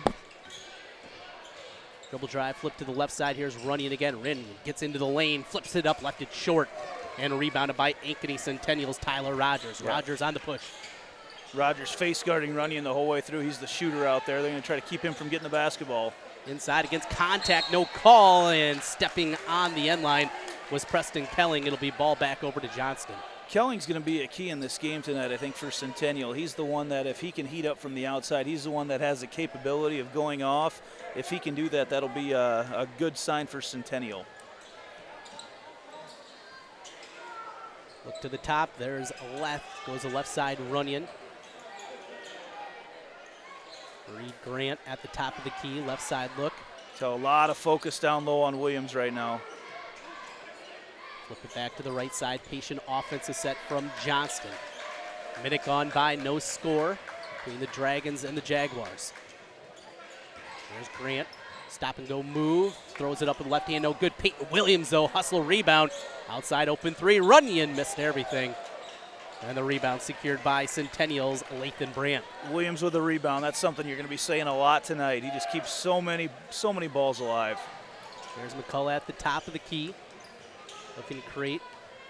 Dumps a pass to the right wing. Resetting the offense. There's Rogers. The left side, drive inside, all alone. The C's parted for Micah Johnson, and the bucket as the Jags get on the board. And John Lath was defending him, but as he came around, Runyon kind of got lost in everything down low, and Runyon really set the screen on him, allowed Johnson to get to the hole. There's a post look for Payton Williams. He wants to drive, goes up, and flips it in with the left hand. Sweet touch by the big man with his back to the hoop, able to face up and get it to fall.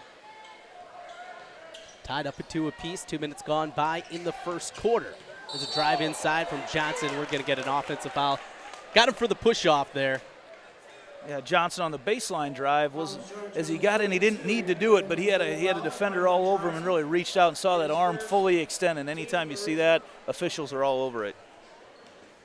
Jacob Runyon, now you look at him, he's not going to wow you by any means, but he has done a nice job as a freshman in the CIML, averaging assists per turnover per game early in his career, and a dish there to Payton Williams, and Johnston gets their first lead. Quick drive back the other way, trying to flip it underneath, deflected out. It'll stay on the Centennial end. You know, Williams down here on the other end, we've seen him score, creating on his own, and they're off the cut down the middle of the lane, off a little give and go. Ball out underneath for Centennial. Lathan Brandt will inbound to the top, and Rogers looks inside. Nice spin move. Can't get the finish, though. And the rebound secured by Johnston. They push the other way. Williams to the corner. Runyon, corner three. Left it short. Fight for the rebound. And coming down with it is Kelling. There's a post touch. Oh, nice hard move there again. Boy, really impressive by Micah Johnson. He's come to play. Yeah, you can tell early on the defensive philosophy for Johnson is to use that baseline as a second or third defender, if you will. And right now they're not forcing him deep enough under the basket. They're really giving up that baseline, and Johnson's going to use it as much as he can. Crossover dribble from Grant. Goes to Runyon in the corner. Looks to drive baseline. Nice dish underneath, off the glass, and in for Jonathan Leth. Yeah, played that just about perfectly. Leth with his first bucket. 6-4 lead back to Johnson. Trying to answer the other way, no good from McCullough. And here come the Dragons, working left to right.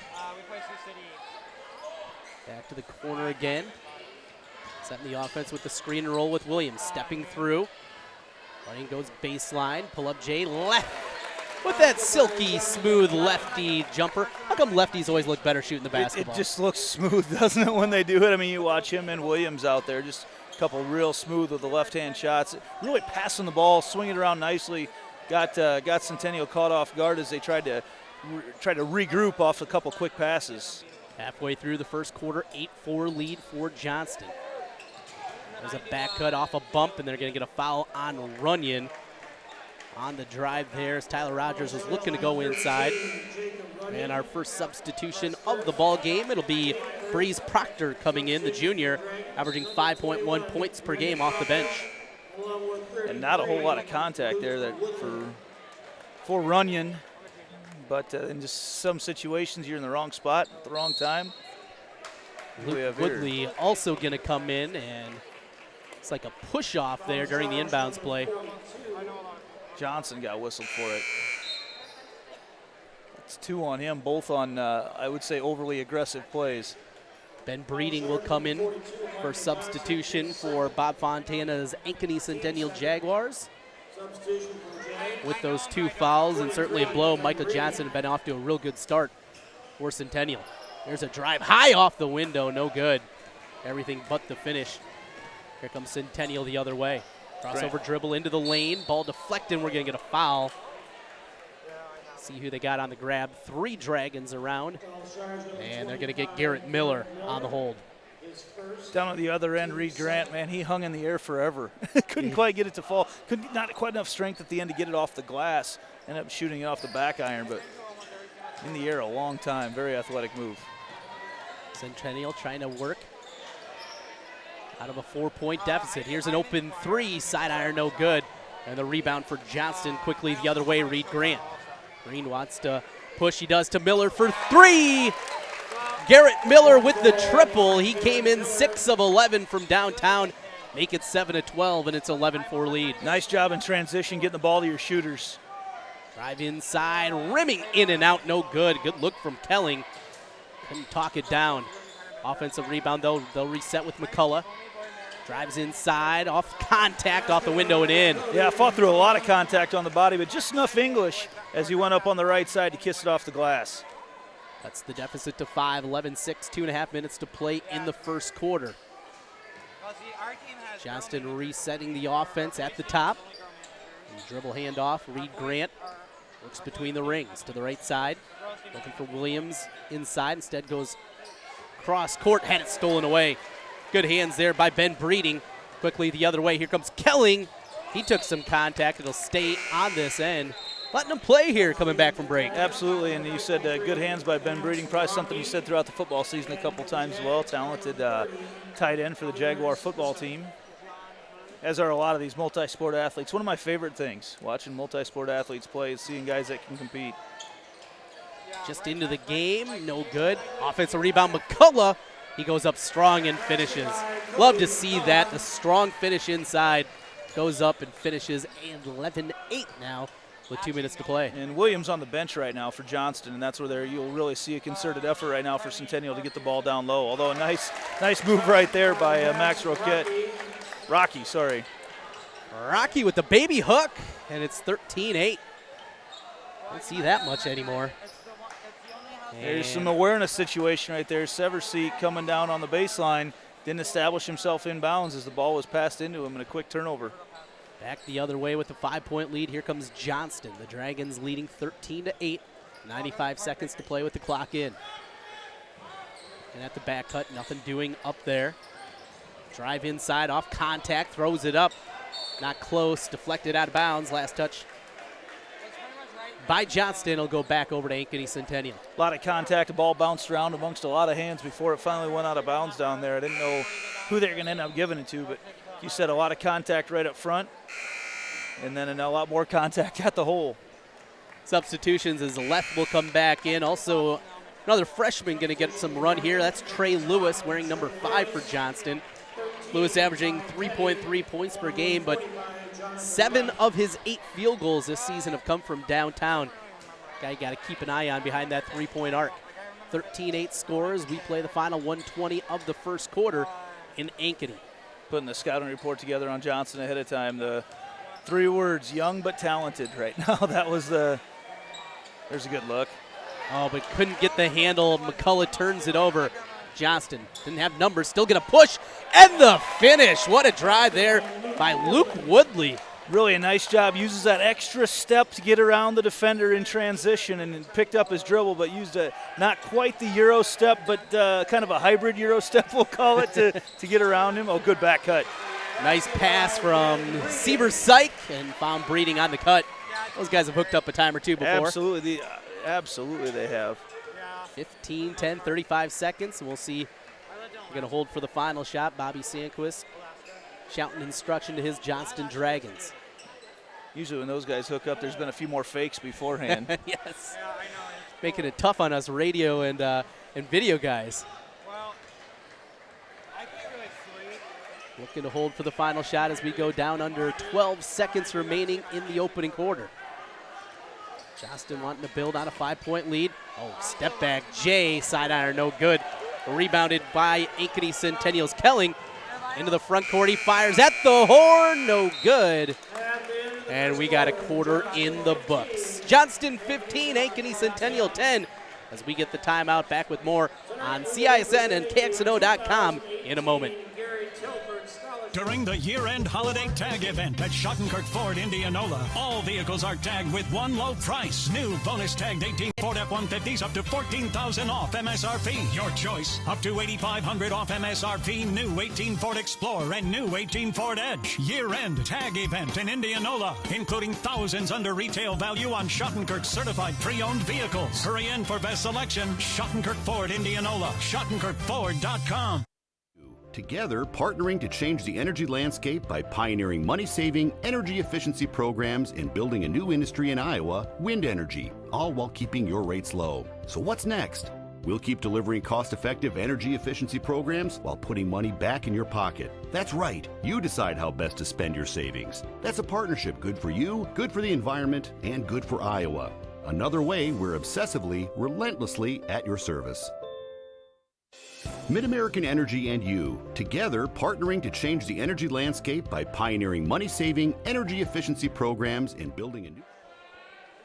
Back with you in Ankeny at Ankeny Centennial High School. Trent Condon, Andy Pollock here, bringing you high school basketball at the beginning of the 2019 portion of the campaign. And, you know, you'd have to say both teams got off to decent starts. It's something certainly that you always wonder about that first quarter. Both teams look ready to go. Yeah, a lot of inside scoring. That's a lot of cutting, constant cutting, a lot of screens. Oh, that's interesting. Foul away from the ball on Breeding. Working for position. Yeah, oh, the referee's telling you, I got the elbows out as he kind of used that as leverage to get around the defender. And that one stings already.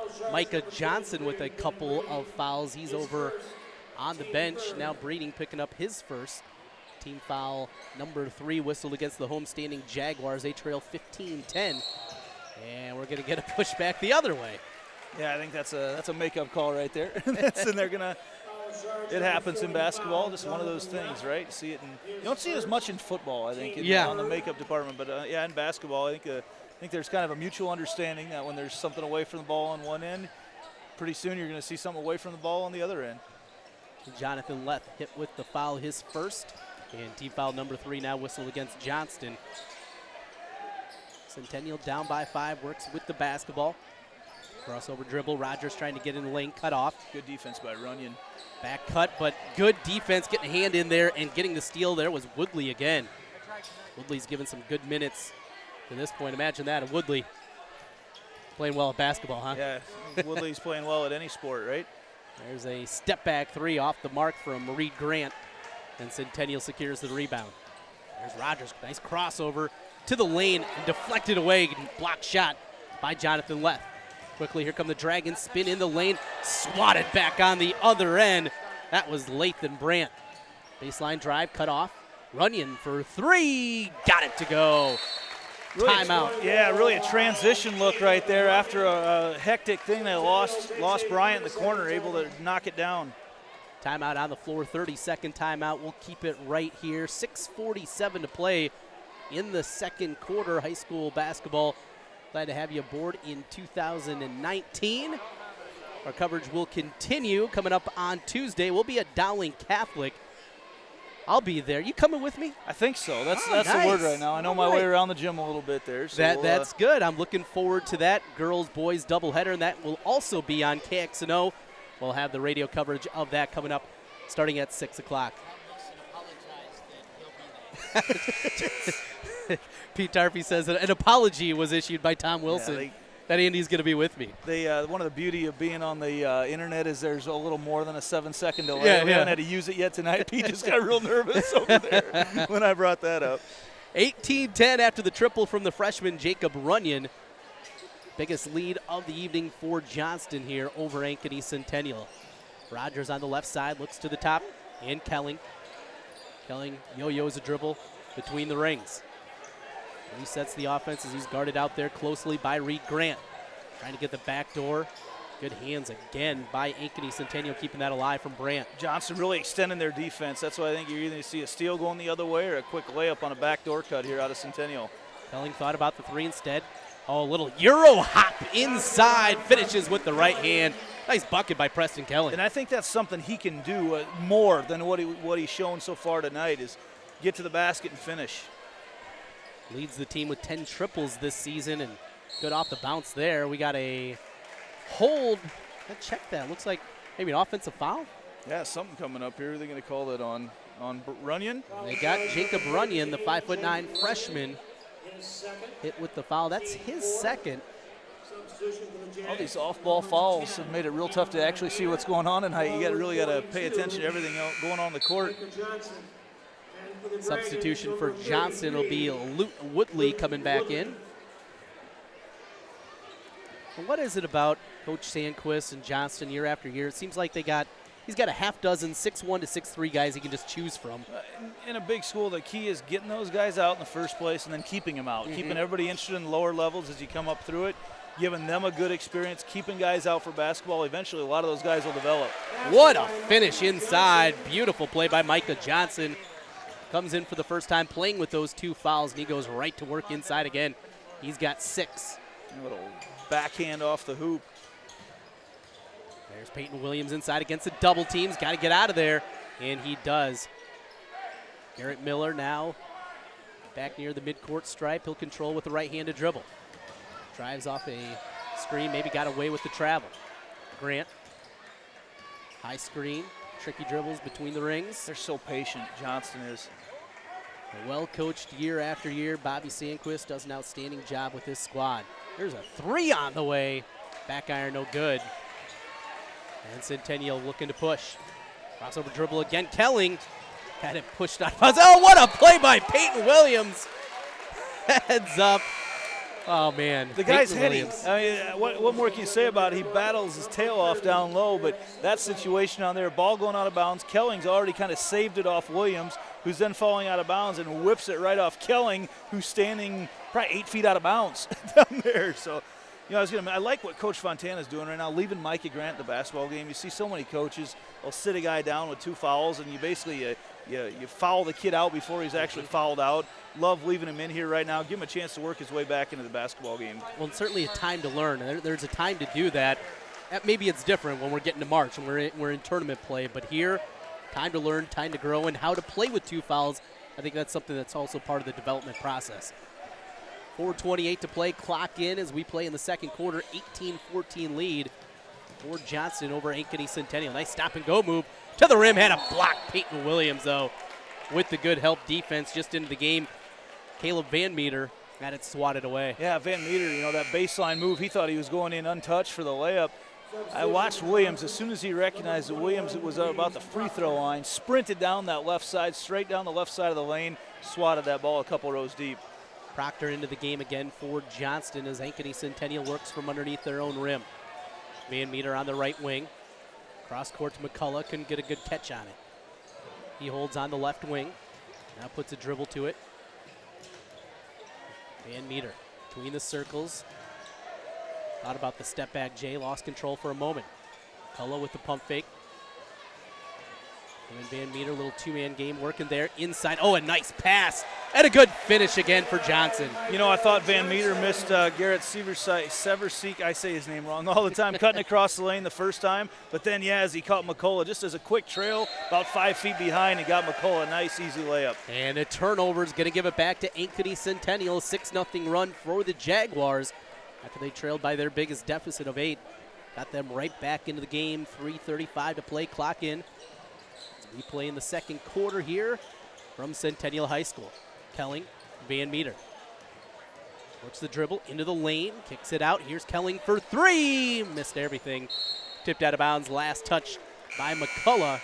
They'll go over to Johnston. Look for Johnson to really try to set something up for Williams down low right now. He hasn't had very many touches here, except for on the defensive end. He just hasn't got any touches down here on the offensive end. It's not too, I mean, they're doing a nice job of matching his physicality down low. He's created a couple shots, but yeah, they're doing a really good job of matching up down there with him. Reed Grant now running the point with the 2 fouls for the freshman Jacob Runyon. Grant does lead the team with 27 assists this season. Inside, Payton Williams against a double team, gets it out. Lewis for 3, missed it. And the rebound secured by Micah Johnson. Here comes Centennial quickly the other way. Inside, Johnson picked up his dribble, now brings it back, and a reset for Tyler Rogers in the offense. McCullough from the top. Seversyke takes the handoff. Gets a double team, pulls up his dribble. Now goes back to McCullough. They work a 2-man game on the right side. Here's Seversyke for 3. Ring it up. And the lead back for Ankeny Centennial, 9 straight from the Jaguars. It's 19-18. I'm going to go ahead and say it that the jinx is lifted. I had just watched Centennial go miss 36 straight threes, and they just hit one. So I'm going to say no more of my jinx in Centennial here, calling their games. Coach Fontana certainly will take that if they hit threes like that. Garrett Seversyke gets the triple back, and the lead back, 19-18. Here's a 3 the other way. Off the backboard, no good. Johnson with the rebound. Yeah, not sure that's the look they want. Woodley pushed that one up. Now looking to build on the lead. Van Meter to Johnson at the top of the key. Seversyke with the drive inside, bullies his way in, hoop in the harm. Garrett Seversyke coming to play here in the second quarter. He's given the Jags a 3-point lead. Yeah, he did a nice job avoiding the charge. I mean, the way he had his head down, he could have really got it, but turned the shoulders at the end, and he's a lefty naturally anyway. Goes up, comes across the lane, and puts up a little baby hook off the left side of the lane. A lot of contact, gets a hoop in the harm. Timeout on the floor with 1:47 to play. 30-second timeout. Back with more in a moment.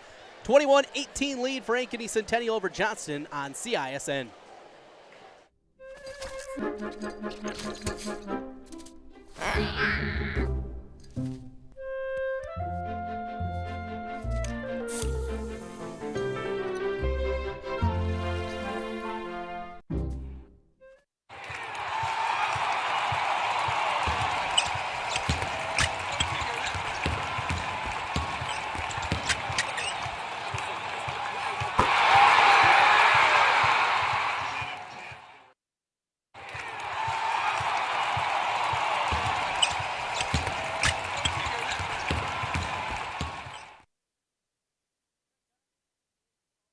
With you in Ankeny. Centennial High School, a 21-18 lead to the free throw line for the Jaguars. It'll be Garrett Seversyke looking to complete the 3-point play.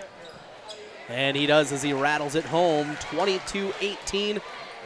Biggest lead of the night for the Jaguars as they have now run off 12 consecutive points with 100 seconds left in the first half. Yeah, without Runyon in there, they really don't have much offensively really to run things. They've been really out of sorts down there on the offensive end. Again, Proctor ran into a double team, and here comes Rogers looking to push for Centennial.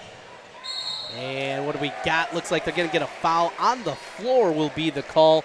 Reed Grant hit with the foul call. Just the 6th-team foul against Johnston, so there'll be no free throws. Yeah, said it was on the floor. On the shot. Oh, they did on the floor? Okay, yep. Gotcha. You know, yeah, they got to figure out a way to get Runyon back in the game right now for Johnston. He's after 2 fouls, he took a seat on the bench, and I'm not sure. It's been a long time since they've scored. I don't have the rundown here, but they just have not. They haven't even really got looks at the basket. Good ones anyway. And that's those hard and fast rules that you talked about a little bit earlier, Andy. There's an inside look. Trying to pass out of the double team, ball still alive. Payton Williams gets the steal. Leads the team, also steals and blocks this season. Now running the point for yeah, the he's big going to man. maybe take it himself. He has been one of my favorites to call him. 4 years on the baseball field, 3 years on the basketball, hardwood, and football field. Been great watching Payton Williams play. There's a drive off the bump, left it short, tip back, and picked up by Ben Breeding. Final 45 seconds. We'll see if Coach Fontana going to hold for the final shot. Not sure they want to be that patient. We'll see with the lead right now how they play it out. Already saw one half-court shot tonight in the girls' game. Oh, he did. Exciting one there. I'm not sure if we can top that, but we're doing a pretty good job so far. We're working on it. We're working on it. 22-18, final 25 seconds of the first half. Seaver Syke holds. And goes to Kelling. Kelling, Rogers, Seaver Syke, McCullough, and Breeding, the 5 on the floor for the Ankeny Centennial Jaguars. Final 6 seconds. Kelling's got to go. Oh, fakes the pass, came back, but had it blocked away again from Payton Williams. And Payton with a little look afterwards, too. Yeah, 2.5 seconds left. It's a catch-and-shoot scenario. Can probably even get a dribble on the ground if you need to clear somebody. Young folks don't realize how much a 1.5 seconds, how long that actually lasts.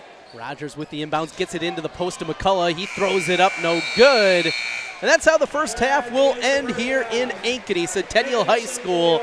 And the Jaguars, powered by a 12-0 run to end the first half, will take a 4-point lead into the locker rooms at the half. 22-18 Centennial over Johnston. We'll take a timeout. Coming back on the other side, Scott DeYoung's going to be joining us, the head coach for the Ankeny Centennial Jaguars. They pulled off a big victory here in game 1 of our doubleheader, 50-48 over Johnston. Him and Paul Yeager. We'll talk in our halftime conversation coming up next here on CISN and KXNO.com. Here's to everyone who believes in competition and good sportsmanship, who knows it's not about the trophies or the medals, but rather the lessons learned.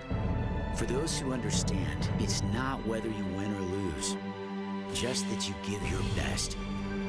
So go ahead, lace them up, take the field, have fun, and play. For the experience, for the memories, for the love of the game. Shields.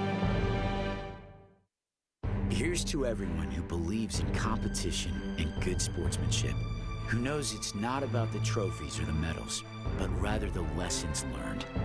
For those who understand, it's not whether you win or lose, just that you give your best. So go ahead, lace them up, take the field, have fun, and play. For the experience, for the memories, for the love of the game. Shields. The Fletcher in Ankeny. Words cannot even begin to describe our Sunday brunch.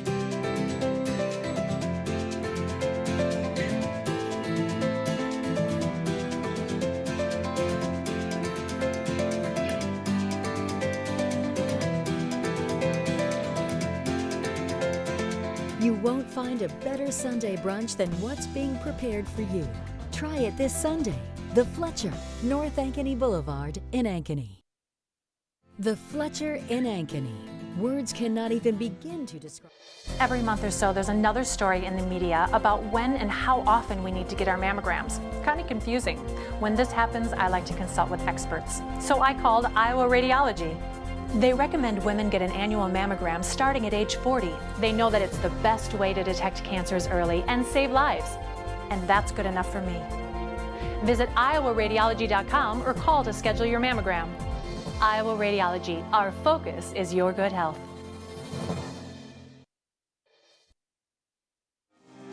Welcome back at halftime here, and we have a little impromptu performance going on, Coach. Tell me what's going on right now. Well, it's awesome. It's our, it's called People PE.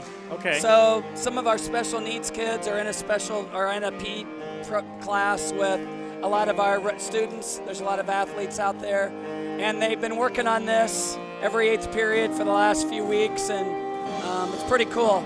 Like I said, there's fans all the way around, and then these kids get to perform in front of them. So I have a cool. feeling this won't be the last time we see this. No, it's an annual event. So. Okay. So I said first one to 50 tonight. We're over there, by the way. Once the light, turn the lights back on. I know you know where the camera is. Yes. Paul Yeager, along with head coach Scott DeYoung and the girls. I said in the pregame, first one to 50. I didn't expect I'd nail it. What did you think? You know, I didn't know. We weren't going to score a lot more than 50, so for us to win, we had to keep it around there. But we talked about their transition game. I thought we did a really good job, especially in the second half, of slowing that down. And we were just resilient. We bent, and we were playing well, and then they'd make a run, and then I thought, and then the girls just kept hanging in there. Really proud of them. I had you down 9 twice in the third quarter. At that point, when you go down 9 the second time, you make a basket, you pull it, and then they go 9. What do you tell the girls at that point?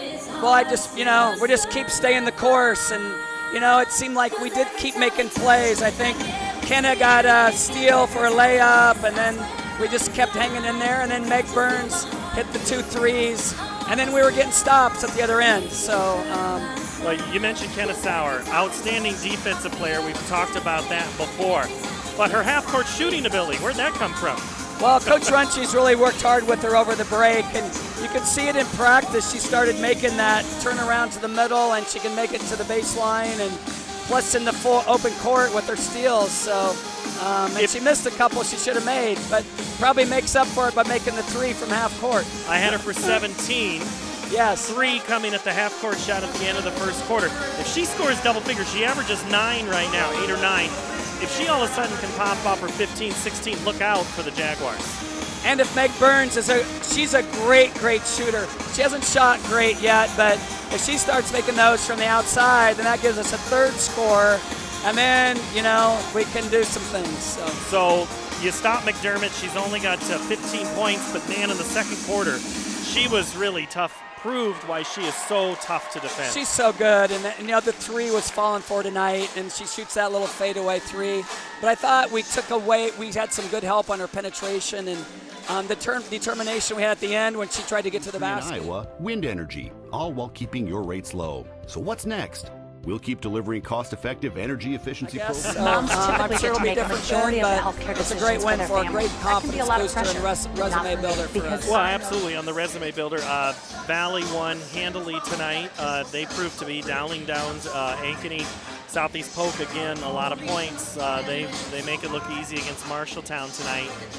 This second half is important. You know what it takes to get back to Wells Fargo Arena. So how do you stay the course for the rest of the season, let alone just, as you said, during the game tonight? Well, we just need to keep getting better, and the good news is that we can play a lot better than we did tonight. And I'm sure Johnston thinks the same thing, but we're not worried about the other teams. We just know us, and I'm looking at our individual players. We can all get better. We have a late start to the season with volleyball and some injuries, so regardless how it plays out, when we get in the tournament, we know we can beat anybody, and that'll be a great thing we have in our back pocket. I don't think anybody ever does want to play you. I hear that from coach after coach. Well, we got size, and we had some great play from Lily King off the bench in the second half, some quickness. If our shooting comes around, I think we got a really good chance to finish strong at the end. Lily King ties it up with like 50 seconds left on that inbounds play, forces the possession arrow back into your favor after it stays Johnson, but it goes into your favor at that point. So as the lights are back on, plays like that, Alexandra Kiana Harris starts tonight. King comes off the bench.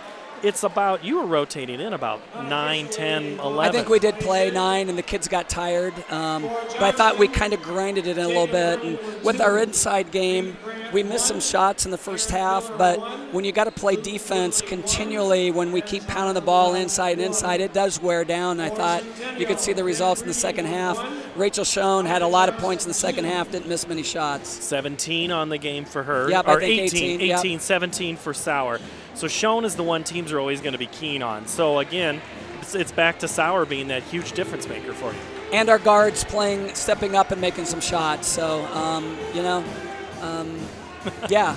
It's always fun, isn't it? It always is fun. And an atmosphere like this with the halftime entertainment, there's a big crowd here, to great high school. It's a great experience, great atmosphere. I was going to bring that up. Andy was standing next to Coach Reinhardt, the volleyball coach, and he goes, you don't want to stand next to her when the game is close. She was intense. I see Coach Pizzetti's here. Yeah. So you got the support of the other people. Great crowd, great size crowd tonight. They're in it.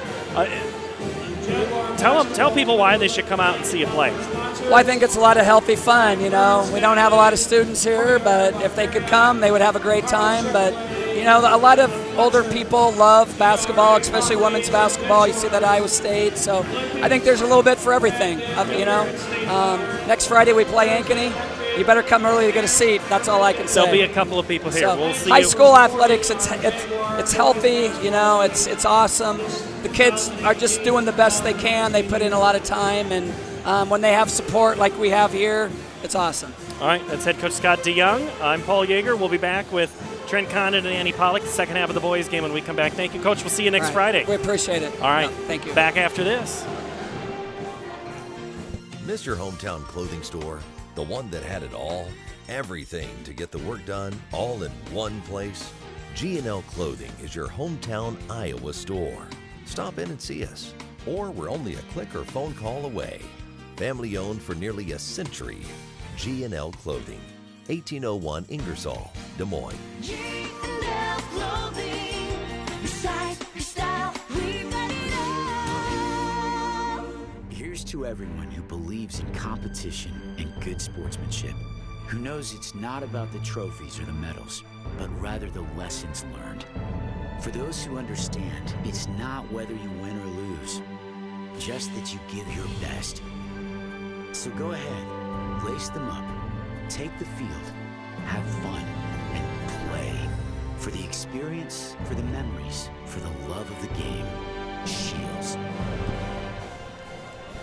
Here's to And we're back at the final moments of the halftime ceremonies here. And Andy, very cool there at halftime.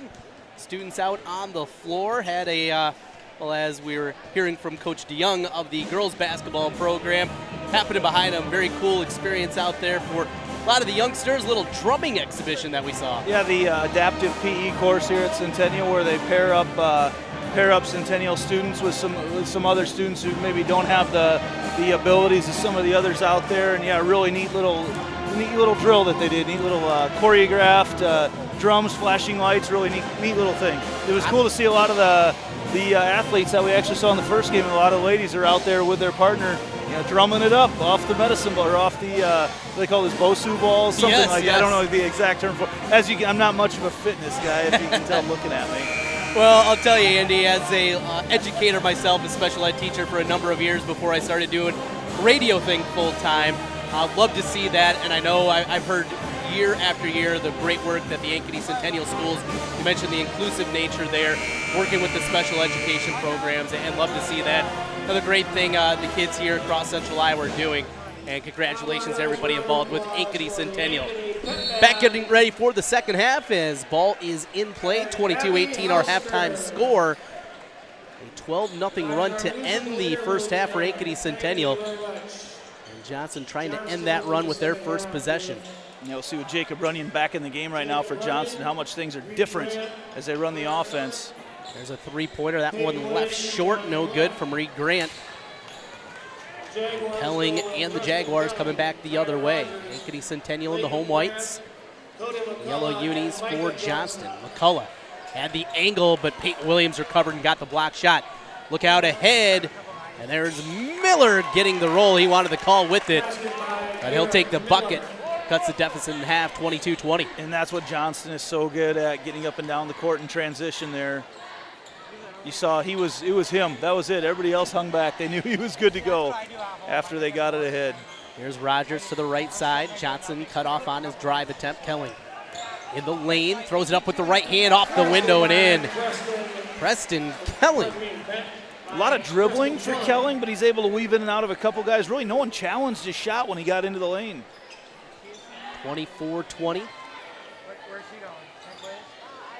High screen from Payton Williams, turning the corner, now spinning inside against a double team, left it short. And the rebound for McCullough of Ankeny Centennial. Yeah, really nice quick move by Grant. Oops, here we go, coming back the other way. Miller with the steal, but nobody home. Runyon tried to save it, but out of bounds. A little miscommunication there between Johnston and Reed Grant. He was just taking a hard drive in towards the bucket, and the pass went behind him. Yeah, just a lot of guys not on the same page out there. Johnston just really out of sorts offensively for the last quarter and a half. McCullough from the top of the key, taking a long look. Now takes a dribble to the right side. Kelly controls up front. Works with the right hand, crossover into the lane. Left corner drive. A step through move and the finish by Lathan Brandt. Yeah, Lathan, it really looked like he was about ready to lose the basketball and kind of found himself up near the hoop with, oh yeah, I got the ball here, I got to do something with it. Able to just barely get it into the basket. 26-20 after the bucket from Brandt. Here's a three from Johnston, finding the mark. Garrett Miller, outstanding shooter, and he shows it again. He's a long way behind the three-point line there, able to spot it up. Set shot, drained it. 26-23, Ankeny Centennial working with a three-point lead. McCullough in the right corner. Payton Williams lays back off of him. Johnson on the drive, but he walked with it. Gives it back to Johnston. A couple long steps as he got into his drive right there, into the strong side drive, and got the feet moving a little bit quicker than the ball did. Those big guys never seem to get the benefit of the doubt on those, do they? He covers such a long ways as he does that. Just a lot of ground covered. Here's Johnston looking to cut down into that three-point deficit. Good position inside, and the finish by Payton Williams. How about the pass from Runyon? Yeah, and Williams really created a lot of separation for himself. Got his arm not fully extended, got it out there, really fought the defender off, able to get the nice, sweet kiss off the glass. They're going to really need him to heat up in this second half. Johnston back within one, 26-25. On the drive, Kelling flips it over to Johnson. Johnson had a big first half with 8. Looks to go to work again. Left it short, rebounded by Leth. Here come the Dragons the other way. Yeah, great defense by Leth on that play, too. Miller stayed upright. Runyon right wing. Off the screen from Leth. In the lane, runner. Left it short. Kelling rebounds for Centennial. 4:35 to play, third quarter. 1 point lead for Ankeny Centennial. Kelling off a high screen. Step back three. Way too strong, but an offensive rebound from Lathan Brandt. And I will attest that the bank is not open this late on a Friday night. Nearly stolen away from Miller. Brandt, though, still controls and gets it over to Johnson. He turns the corner inside. There's contact. It'll be hoop and a foul. Yeah, really coming underneath. Reed Grant really tried to set up, thought he was going to be able to take the charge, and just a nice move at the very end by Johnson to avoid the contact, get around him, get it up and in. That's a second foul against Reed Grant. First team foul of the second half and a couple of substitutions. Seaver Syke is going to come into the game along with Breeding for Ankeny Centennial.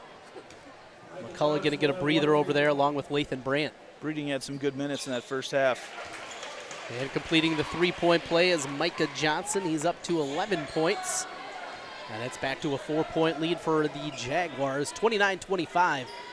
Halfway through quarter number 3. Just a quick update here. 7 minutes left in the game. Maybe an upset brewing tonight. Dowling leading Ankeny 47-40 with 7 minutes left. The Hawks have gone on a little bit of a slide here lately, and that's one of the more talented teams, not only in this part of the state, but really in central Iowa, but really the entire state. Three-pointer no good. Payton Williams offensive rebound. Can't get the roll, but he'll get a couple of free throws. You talk about Ankeny, and they're basically playing 5 guards now. Yeah, that's those guards. It's tough for anybody to match up with them. But if any team can figure out a way to get the ball inside, they've got. We watched them earlier this year get out to a gigantic lead against Centennial. Their bigs getting a little bit of a foul trouble, not able to really stick with it. You still need that one guy in there for defensive purposes. But I tell you what, those Ankeny guards. I will match him up against anybody in the state as far as a guard court's concerned, especially if they're hitting their shots on a given night. They're so quick and good defensively, but, man, when they're hitting their shots, look out for the Hawks. 0 for 2 from the charity stripe there for Payton Williams. Empty possession for the Dragons. 3.5 to play, third quarter, 29-25. Centennial with the lead. Kelling looking to turn the corner, flips it back. Seaver Syke again for 3. 9 points for Garrett Seaver Syke. And it is a 7-point lead, biggest of the night for Ankeny Centennial. And I've just noticed from seeing him a couple times before the break and now here after the break, just a lot more touch on his shot. You see he elevates a lot when he shoots his three-point shot. Usually it had been coming off a lot flatter. He's got a lot more arc on that shot after the break. There's a nice three-point shot as well.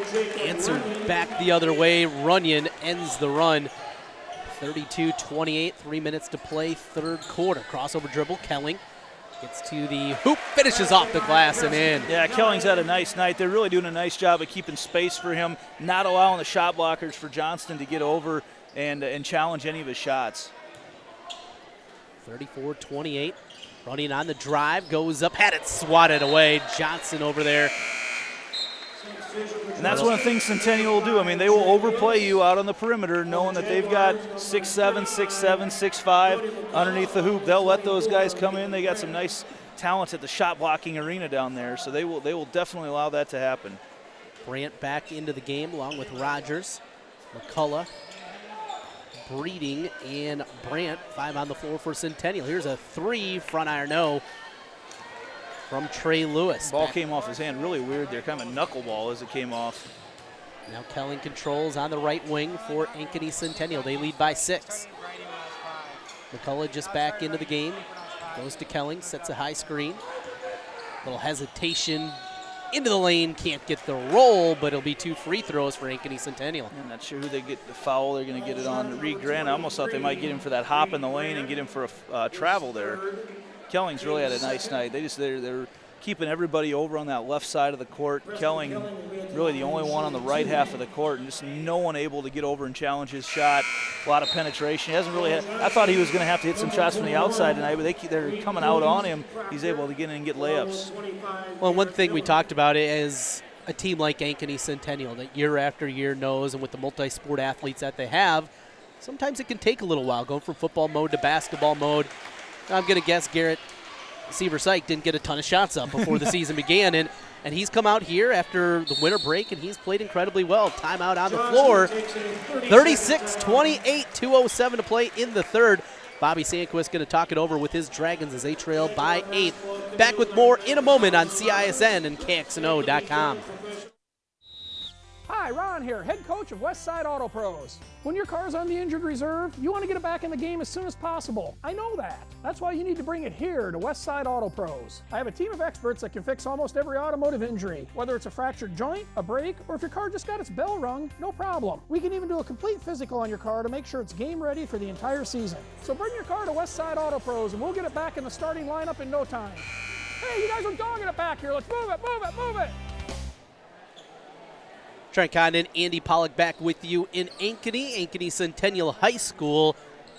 After a rough start before the winter break, Jaguars have come out and played incredibly well tonight. They lead at 36-28. Yeah, this situation, I think Johnston, you're going to see a back cut somewhere. They like that a lot. Oh, they missed it too. I think that's exactly what they're going for. Instead, turning the corner the other way. In and out, no good, but a couple of free throws coming for Reed Grant. Yeah, they really like that coming out of a timeout. A little momentum here for Centennial, and they had a set play ready to go. A couple cutters through the lane. Really like Reed Grant. He gets to the hole, and he's really, as a sophomore right now, really what's missing from his game is just the consistent finish at the hoop. That's what separates the good guards from the great guards. He's able to get in, distributes the ball well. Once he can finish, he's got a soft touch, but just the touch itself about getting it into the basket, not quite there yet. Empty trip there, 0 for 2 at the free throw line, tipped out of bounds, last touch by Proctor. They'll go to Ankeny Centennial. Kelling running the point, he's done a nice job. Came in with just a 13-18 assist-to-turnover ratio, but he's played well out front. And go move, rolled it in off the rim for McCullough. I almost thought he was going to get the and one as Proctor had slid in underneath him. Nothing called. There just wasn't enough contact to call anything there, but usually when you see someone go down, you're going to see some sort of a call. Here's Grant, picks up his dribble, goes to Runyon in the left corner. Runyon, nothing doing in the post. Resets at the top. Well, they're all spread out trying to get the ball down low to Williams. Here's Runyon on the drive, scoops it too hard. Wanted a foul, didn't get the call. Kelling goes behind his back, nearly lost it. Runyon's got to be smart when he dribbles in the lane. He's given up 7 or 8 inches to about everybody else down there as he dribbles in. Minute left in the third. Kelling got a little hop in there and turned it over. Yeah, we've seen that hop from before. What differentiates this one, there was just a second little hop right after it. A little indecisiveness as he drove into the lane. Ankeny Centennial a year ago, 14-9, fell to Valley in the sub-state semifinals. Johnston made it to the state tournament. They fell to Waukee in the quarterfinal round. Great game there, went down to the wire. And Centennial had Valley on the ropes a year ago in that sub-state semifinal. There's a pass, low out of bounds. Look out down there. Good hustle. Really went into the scoreboard support. That's an expensive unit that Garrett Miller about took out down there. Yeah, probably a couple of tense moments for the athletic director staff. Turnover nonetheless, coming back over to Centennial here. You'll see them probably hold for one, I would guess, here with 33 seconds left in the third quarter. Extending out the defense a little bit is Runyon. Nice looking player, though, for Johnston. Got to be excited about his future. Real quick. And still some growth left in him. Out in the 5-second call, and he gets it. Tyler Rogers on the turnover. Good defense there from Runyon. That's a call. He had started to make some moves toward the hoop, but not really committed to those moves. And they, the referee all over it there, as was Coach Sandquist screaming it as he went.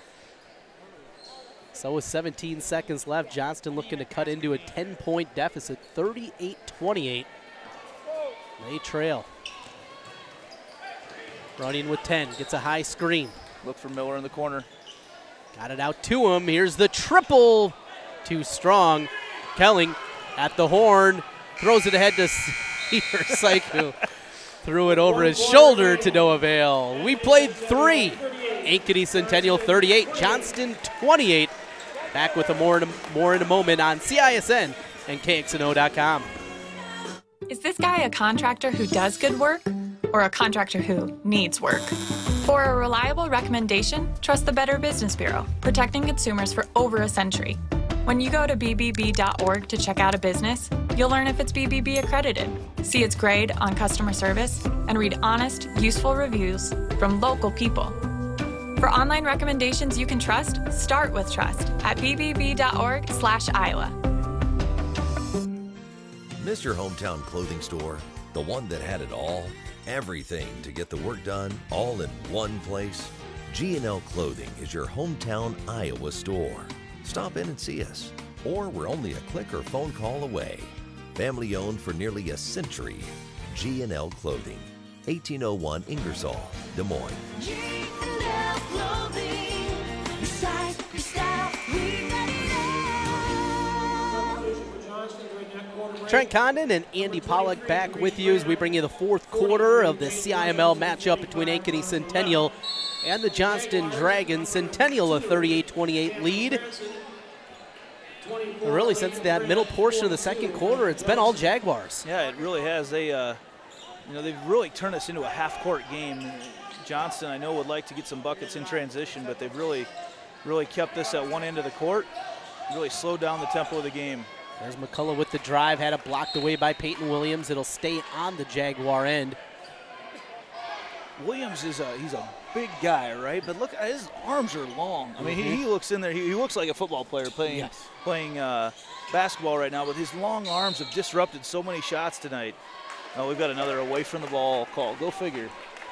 Been a few of those tonight. This time they're going to get Lathan Brandt. That's team foul number 3. First against Brandt. Payton Williams, outstanding athlete. Mentioned the multi-sport capacity to him. On his way next season to play at the University of Iowa. Outstanding baseball prospect. Here he is inside with the finish. He's given up a couple inches down there, right, to Cody McCullough. McCullough standing straight up and just such a quick release. Doesn't give McCullough any time to get off the ground and block his shot. Real quick release. Oh, nice move. Kelling back the other way with the finish and the lead back to 10, 40-30. Again, no way to come over and help on defense. Just no one left on this side of the court. See Cameron Francis in the game for Centennial tonight, his first minutes. Runyon on the right wing goes to the corner, and Miller. Here's Grant, open triple. You bet. Yeah, long ways out for Reed Grant. Beautiful rotation on that shot as he let it loose. Never a doubt. Came in with 11 three-pointers on the season. Here's trying to answer the other way. Johnson, and he knocks it home. Micah Johnson, the big man, showing in some range. It's 43-33 with the timeout on the floor.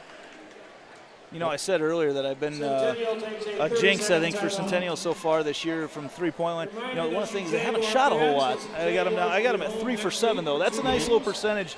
That's very efficient, as coaches would like to say. So they've chosen their spots to shoot them. They've been good looks, and they've hit them, and that's a big one right there. Micah Johnston's put together a big performance unofficially. 14 points tonight for him, and a 10-point lead. You know, you see this a lot, though. Teams that continue to evolve throughout a season continue to change. And when you go through, you know, a graduation like Centennial had a year ago, so many new faces this season, good to see them coming off of winter break and playing at this level. Yeah, and it can take a little while to figure out what you're good at, right? I mean, a coach will have an idea what you're going into, but you have to adapt to not only what you're good at, but you have to figure out what the other teams that you play against are good at as well. And the scouting report and the game plan changes from week to week. And here we see Centennial. I've seen them 4 or 5 times so far this year, and this is the best they've looked by far. Coming out in a little zone look here now. 10-point lead. Happy to run some clock. Left short from Reed Grant, tipped out of bounds, and it'll stay on the Johnston end. Yeah, miscommunication right there between Johnson and Kelling. I think they both thought the other guy had it, and neither one of them went after it out of bounds. Runyon with the inbound. Up top to Grant. Looks inside, Payton Williams, pump fakes, then goes up and gets the roll. Just sweet touch. Wow, sweet touch. What an athlete. Soft left hand for Payton Williams, back to an 8-point deficit, 43-35. Johnston trying to get a run here, get back into this. Again, that quick release, you got to figure out a way the rest of this game, every possession has to go through him. McCullough picks up his dribble at the elbow, looking for some help.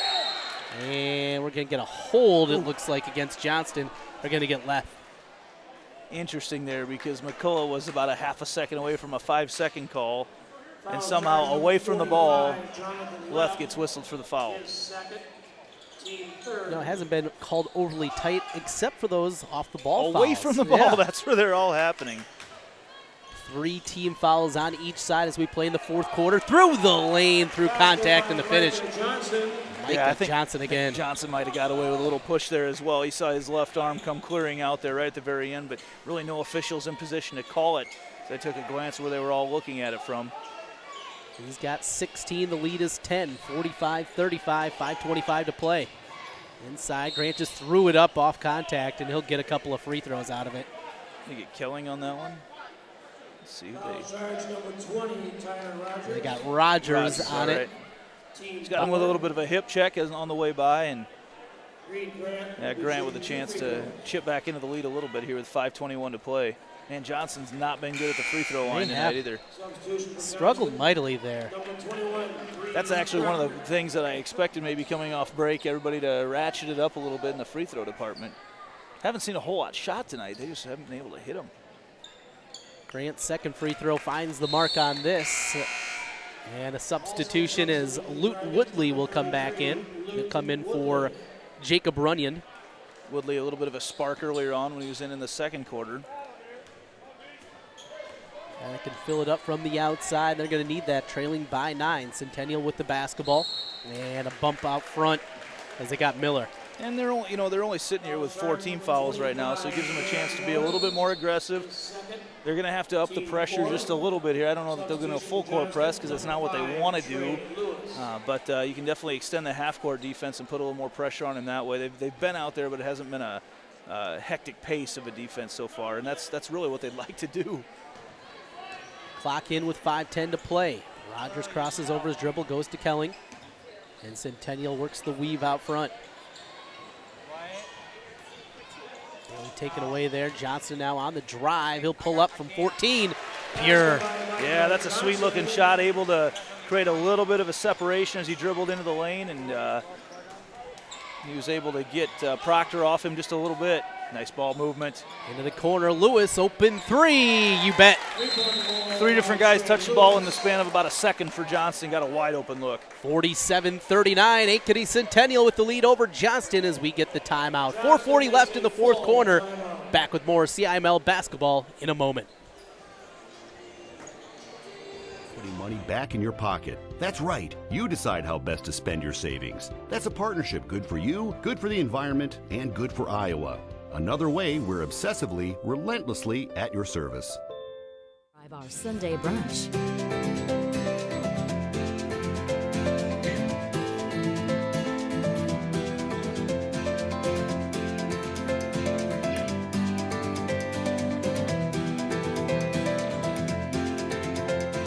You won't find a better Sunday brunch than what's being prepared for you. Try it this Sunday. The Fletcher, North Ankeny Boulevard in Ankeny. Ankeny Centennial here at home, leading 47-39. I'm Trent Condon, alongside me, Andy Pollock. Andy's got a good one brewing here. Ankeny Centennial looking for win coming off a win or break. Both teams their first time out on the hardwood since the break. And Bob Fantana has to be happy with the performance he's seen from his Jaguars tonight. You know, and points have been hard to come by so far this year for the Jaguars, and I think they've been very patient. Really, I see a lot more emphasis on not settling for jump shots. They're really penetrating, looking for shots off the drive, and it's worked out for them well tonight. Rogers across the timeline with a right-handed dribble. Looking at a two-man game over. And we're going to 5-second call again. Second one of those of the evening. Both on Rogers, you know, just not really looking to do anything with the basketball. There's Lewis quickly the other way. Got it again. Couple of three-pointers for the aptly named Trey Lewis. They have him listed as 5'9". Not sure he's there, but if you leave him that wide open, he's deadly. Freshman playing well and plays up deep. He gets the steal, calls timeout. Dragons get the possession with 4:08 to play. Yeah, Trey Lewis, the spark now coming off the bench for Johnston. Quick on defense, very quick. Timeout on the floor. Full timeout will take it with them. 47-42. Johnston back within 5 as we come back with more on CISN and KXNO.com. During the year-end holiday tag event at Schottenkirk Ford, Indianola, all vehicles are tagged with one low price. New bonus tagged 18 Ford F-150s up to $14,000 off MSRP. Your choice. Up to $8,500 off MSRP. New 18 Ford Explorer and new 18 Ford Edge. Year-end tag event in Indianola, including thousands under retail value on Schottenkirk certified pre-owned vehicles. Hurry in for best selection. Schottenkirk Ford, Indianola. SchottenkirkFord.com. Is this guy a contractor who does good work or a contractor who needs work? For a reliable recommendation, trust the Better Business Bureau, protecting consumers for over a century. When you go to bbb.org to check out a business, you'll learn if it's BBB accredited, see its grade on customer service, and read honest, useful reviews from local people. For online recommendations you can trust, start with... Welcome back. 4:08 to play. Johnston down by 5, looking to come back, get the victory. Rogers nearly stole that one away. Trey Lewis has had a couple of big threes here in the fourth, works with the basketball. And creating on defense as well. Looks to the left side. Reed Grant with the drive, goes baseline, had it deflected, and rebounded away by Centennial. Ahead to Preston Kelling. Johnson very disruptive down there. Crossover dribble from Kelling, and we're going to get an offensive foul against Johnson. He threw his hands up right away. When the ref's looking at you to throw those hands up, it's usually going to be bad news for you. Yep. You know, you had a final right before. You got the Dowling Ankeny. That's the first big upset of 2019. It is. Number 3, Ankeny goes down to Dowling Catholic, 58-51. We'll bring you the call of Dowling Catholic. The Maroons, their next time out against the Hoover Huskies Tuesday night. Girls-boys doubleheader here on CISN, streaming at KXNO.com, and the radio call at KXNO 1460. Basically, you're going to have to look harder not to find us, right? How about that? For Proctor, got the roll. And the bucket has cut it back to a 3-point game, as close as we've seen Johnston in a long, long while. 47-44. This is where, if you're Centennial, you find out, have things changed over this break or no? Well, got away with the walk, but it was blocked by Payton Williams. Got a shoe at midcourt. I don't know who that came off of. Ben Breeding. Breeding, okay, there we go. There Lost the wheel. Right. All of a sudden you saw a shoe go flying out. Couldn't see who it came off of. But a turnover back the other way, going to Johnston now. Yeah, it's a situation right now. Have things changed for Centennial? Have they figured out how they can compete in end-game situations and win this one right now? We'll see. Are they going to tense up, or will they continue to play loose like they have so far this game? Proctor, Lewis, Grant. Inside, Payton Williams tipped out of bounds by McCullough. Nearly had the steal. That's a long arm to try to throw that ball over top of on an entry pass. Grant will inbound, gets it back in the corner. Now drives, little bump. Can't get it to go, but it'll be 2 free throws for the Johnston Dragons. Reed Grant, the sophomore, boy, his game has stepped up here in the fourth. Yeah, just a little stutter at about 17 feet here out on the edge and just kind of froze the defense for a split second before he was able to take it in.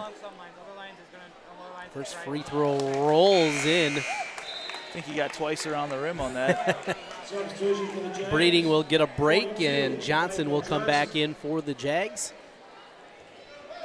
2:47 left. Second free throw upcoming for Reed Grant. 11.3 points per game. Another miss, though, at the foul line. That really wasn't even close. Rogers across the timeline to the high post. There's Johnson. where they have to get the ball to, down to Kelling. Fade away, but kind of got tripped up just for a moment and had that extra step in there because of it. A turnover back to Johnson. Yeah, I think Kelling was expecting to get a little more contact than what he got, and that's what caused him to stutter. They're going to have to get the ball to him on offense right now. Him penetrating is where they've been at their best tonight. Proctor back to Lewis. Lewis looks to Proctor. Wide open 3. Back rim, no. And then a foul on top of it. Yeah, Proctor you can't even really call it a frustration foul. He's fouling a shot. Rogers had the rebound, and Proctor's coming in, kind of got his arm tangled up with him just a little bit. Unfortunate situation for him. Now you see Johnson slapping on the full court press. We'll see how Centennial's guards can handle this. Got ahead, pull up Rogers from 14, had it partially blocked. Payton Williams. There's your boy right there. A little bit of everything for the big man from Johnston. Down by 2. Here's Grant for 3. Left it short. And rebounded by Johnson of Ankeny Centennial. Under 2 minutes to play, we'll really see Centennial. Probably some sort of a set play right now on offense, not their normal motion. Coach Sandquist not happy with that possession last time down. There's a drive for Kelling in the finish. Yeah, their on-ball defense on Kelling. He's been able to take whoever they throw at him off the dribble tonight. Don't have the total points for him, but, man, he's had a really nice night coming off the break. He's controlled the pace and a 4-point lead now for Centennial. On the drive through the lane, Woodley got hacked. We'll see if that was on the shot or on the floor as the official comes over. I think he's going to get 2. And a couple important free throws in a night that Johnston has struggled from the foul line. This will be Lute Woodley, 6'1" junior, averaging 5.9 points per contest. The lefty rattles out. The lid stays on from 15 feet. Brandt will come back in. He'll check in for Seaver Syke. He's given some good minutes to Coach Fontana's squad. Yeah, he's been a little spark. You know, we've seen him start off and on throughout the year, but he's been a nice spark off the bench tonight for them. Second free throw from Woodley. No good again. And there's your answer on what to work on in 2019 yes. for Johnston. Just so rare you see a Coach Sandquist team that can't shoot from the foul line. Oh, look, here's Kelling again off the window and in. There's just no help defense. I mean, they're out. They overplay everything so much here on their on-ball defense that there's just no help, and there's no help coming over when he beats his defender. Nearly finishing Reed Grant on the reverse. He was fouled, though. It'll be a 1-and-1. They'll say that was on the floor, though, before he got going. You mentioned Grant didn't look real comfortable his last time at the foul line. No, I'm just looking back on the other end. I'm almost frustrated for Coach Sandquist right now to see the amount of times that Kelling has been able to really have his way, just penetrating and right on the right side, nonetheless, on his strong side of his shooting hand. They're able to hit one. Free throw pure from Reed Grant. More important right now as we get closer to a minute left to play. Johnston down by 5 at the free throw line. Grant's second free throw, no good again. Ball loose, so Proctor comes up with it. Had it blocked, though. Oh, what a big defensive play from Brandt. Yeah, really from behind, able to swipe it out of there. Here's Kelling again. That one too strong. Proctor with the rebound. Johnston down by 5, looking to push. Probably not the look they want at that situation. Ball tipped back. It'll stay on the Johnston end. Centennial thought it deflected off the right leg of Grant. Underneath official disagreed. A couple of subs coming in for Centennial. Cameron Francis. Do you go through the freshman here or not? That's my question. I mean, Trey Lewis has been outstanding from 3. I'd be Do looking. they try to free him up right now? I don't know the answer to that. We'll see what happens. Came in 7 of his 8 buckets on the year, had come from 3-point range. He's hit a couple so far tonight. When they do, staggered screen, he can't get free throw. They'll inbound it to Williams. There's a step back 3 off the inbound, no good. Long rebound, still loose. And Centennial comes up with it. Ahead and a foul. Cameron Francis looking out ahead. That's just a 16 foul, though, against Johnston. They'll have one more to give. Yeah, good awareness, too, just to get it out of there. Breeding takes the ball, gets it on the outlet, and Francis tries to get it up court as quick as he can. Everyone knows the situation for Johnston right now. You get a quick foul. You're going to need to get one again right now with 41.5 seconds to go. Looking to extend the game. Miller will check out. Really, I mean, there's as far as guys on the court right now for Centennial, there's several of them you can foul. They got a timeout. Yeah, Centennial going to use one. one. We had another off-ball foul. I didn't know for sure there was. That is their 3rd used, and they got 2 remaining as we'll take the timeout with them. 51-46 our score. Ankeny Centennial leading at home over Johnston. Back with more on CISN and KXNO.com. You want to get stronger, faster, healthier. You want more. You want to be part of something bigger than yourself. A place for people of all ages, all walks of life, that provides opportunities for all to succeed. We do that. We're the why. Build more than muscle. Build a stronger community.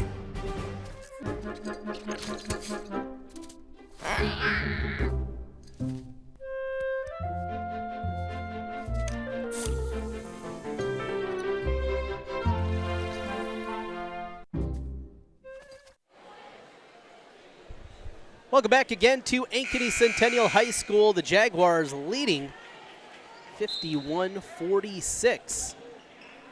41.4 seconds left as McCullough gets it into Johnson. Johnson works across the timeline.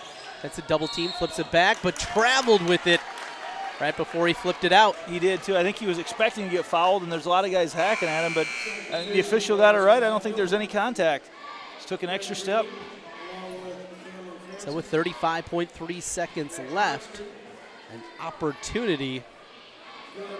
I saw Coach Fontana come over to McCullough right there, to Johnston, excuse me, and I don't know exactly what he said, but I'm pretty sure is we don't want you handling the ball. Reverse layup, no good from Grant. Ball still alive and coming up with it with an open 3. Miller in and out, and we're going to get a foul underneath there as he got Grant, looks like, on the hold. That'll put McCullough at the free throw line for a 1-and-1. Yeah, long rebound off there, and Grant, knowing that he had to foul, did it at the right time. Well, had a good look, something certainly you'd be happy with Miller. Kid that came in 6 of 11 from the three-point lines, had a triple already tonight. Just couldn't talk that one down. Yeah, that's the, like you said too, in and out. It doesn't get much closer than that. It'll be McCullough to the free throw line for this 1-and-1 opportunity. McCullough, 66% free throw shooter.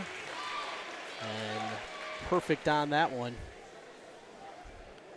And McCullough's been there a bunch, came in 19 of 29 from the charity stripe. Gets both, and now it's a 3-possession game with 15 seconds left, 53-46. Grant pull up 3, left it short. Out of bounds, it'll go to Ankeny Centennial. Nice job by, how are we saying it, Seversike? Seversike. I've known the kid for 12 years, and I still say his name wrong all the time. I am the exact same way. Nice job by him to screen off Miller there on the out-of-bounds play.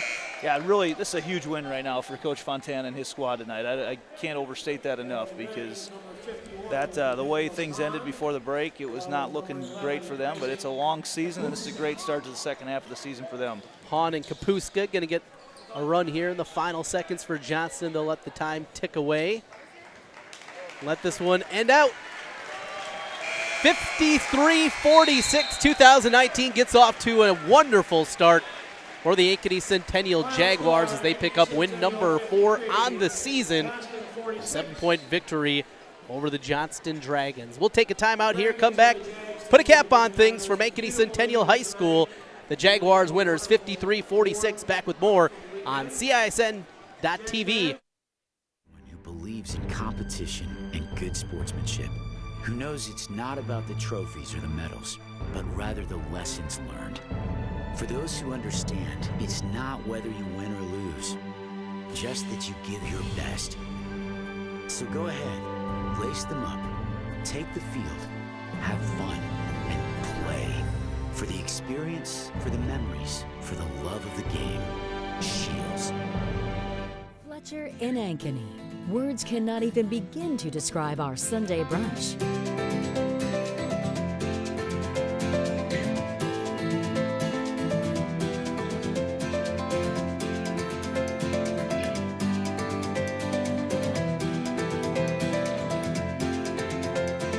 You won't find a better Sunday brunch than what's being prepared for you.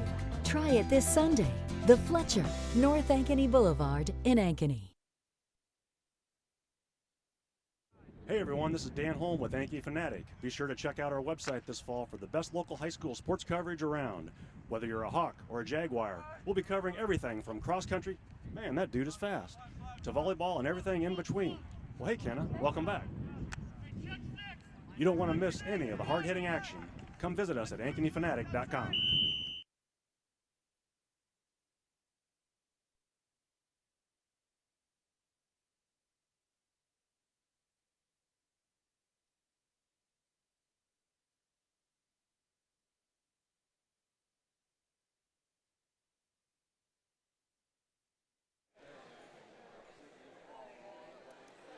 Back one final time in Ankeny Centennial High School. The Jaguars a 53-46 victory over the Johnston Dragons. Johnston falls to 6-3 on the year. And Ankeny Centennial moves to 4-5. And I'll tell you, Andy, as you look at this matchup coming into tonight, you wondered about the offense for Ankeny Centennial, where they're going to be able to do that. They were impressive on both ends of the floor this evening. Yeah, I really thought on the offensive end of the floor, Preston Kelling was able to do some really nice things. And the way they stretch the floor out and what they have, having Payton Williams have to cover some of the bigs that can stretch the floor out for Centennial caused issues because they didn't have him there to protect the rim. So when Kelling drove in, he really had no one there to challenge his shot. I don't know what career numbers are for him, but I've got to imagine that this had to be close to a career night for Preston because this was an impressive night, not only shooting the ball, but just the way he handled everything and the efficiency of which he shot the ball too. But, Johnston's a young team. They played 2 or 3 freshmen tonight, I think, is what we saw. Yep. And a couple sophomores as well. This team's only going to get better as the season goes on. This is a small blip on the road, but I know they've still got some huge goals in front of them. Yeah, 2 teams that certainly I think you're going to see the continued evolution of both of them as the season goes on. You mentioned Preston Kelling, the way that he was really able to control the pace of this basketball game. And inside, Micah Johnson battled foul trouble early on, still finished the game with 18 points. He was effective inside, outside, did a little bit of everything. The 6'7" junior for Ankeny Centennial. He was good again tonight. And probably, we talked about his offensive numbers, but how disruptive he was on the defensive end of the floor. It just allowed the guards for Centennial to play very aggressive on the defensive end of the court. And, you filter things down there to McCullough, to Johnson. Those guys, for the shots that they don't block, they alter. And that throws off a lot of timing for guys that are comfortable shooting those kind of shots. Well, for both these teams, they'll be back out on the hardwood very quickly. In fact, it'll be tomorrow for Johnston. They'll be playing at Wells Fargo Arena. They get Sioux City East. Very talented team from out west, and get a look at the Black Raiders in that matchup. That comes your way tomorrow for Johnston. For Ankeny Centennial, their next matchup will be here at home. They'll get Marshalltown coming in. Our next broadcast, with Andy and myself, we will be at Dowling Catholic High School next Tuesday night, with the Dowling Catholic Maroons hosting the Hoover Huskies. And Dowling, we mentioned, with a huge win tonight to start off 2019. Upset number 3, Ankeny. Coach O'Connor, that team's been kind of hot and cold throughout the year, but I look forward to seeing how much they've improved here over the course of the last month since the last time I saw them. Final score here for the final time. Ankeny Centennial wins it 53-46 over Johnston. A great start to 2019 for the Jaguars. Thanks to everybody out there for listening in and watching on CISN. Tuesday. As mentioned, Dowling Catholic and Hoover, our next broadcast. Thanks, everybody out there, for watching. We'll be back with you then on CISN TV, along with KXNO and KXNO.com.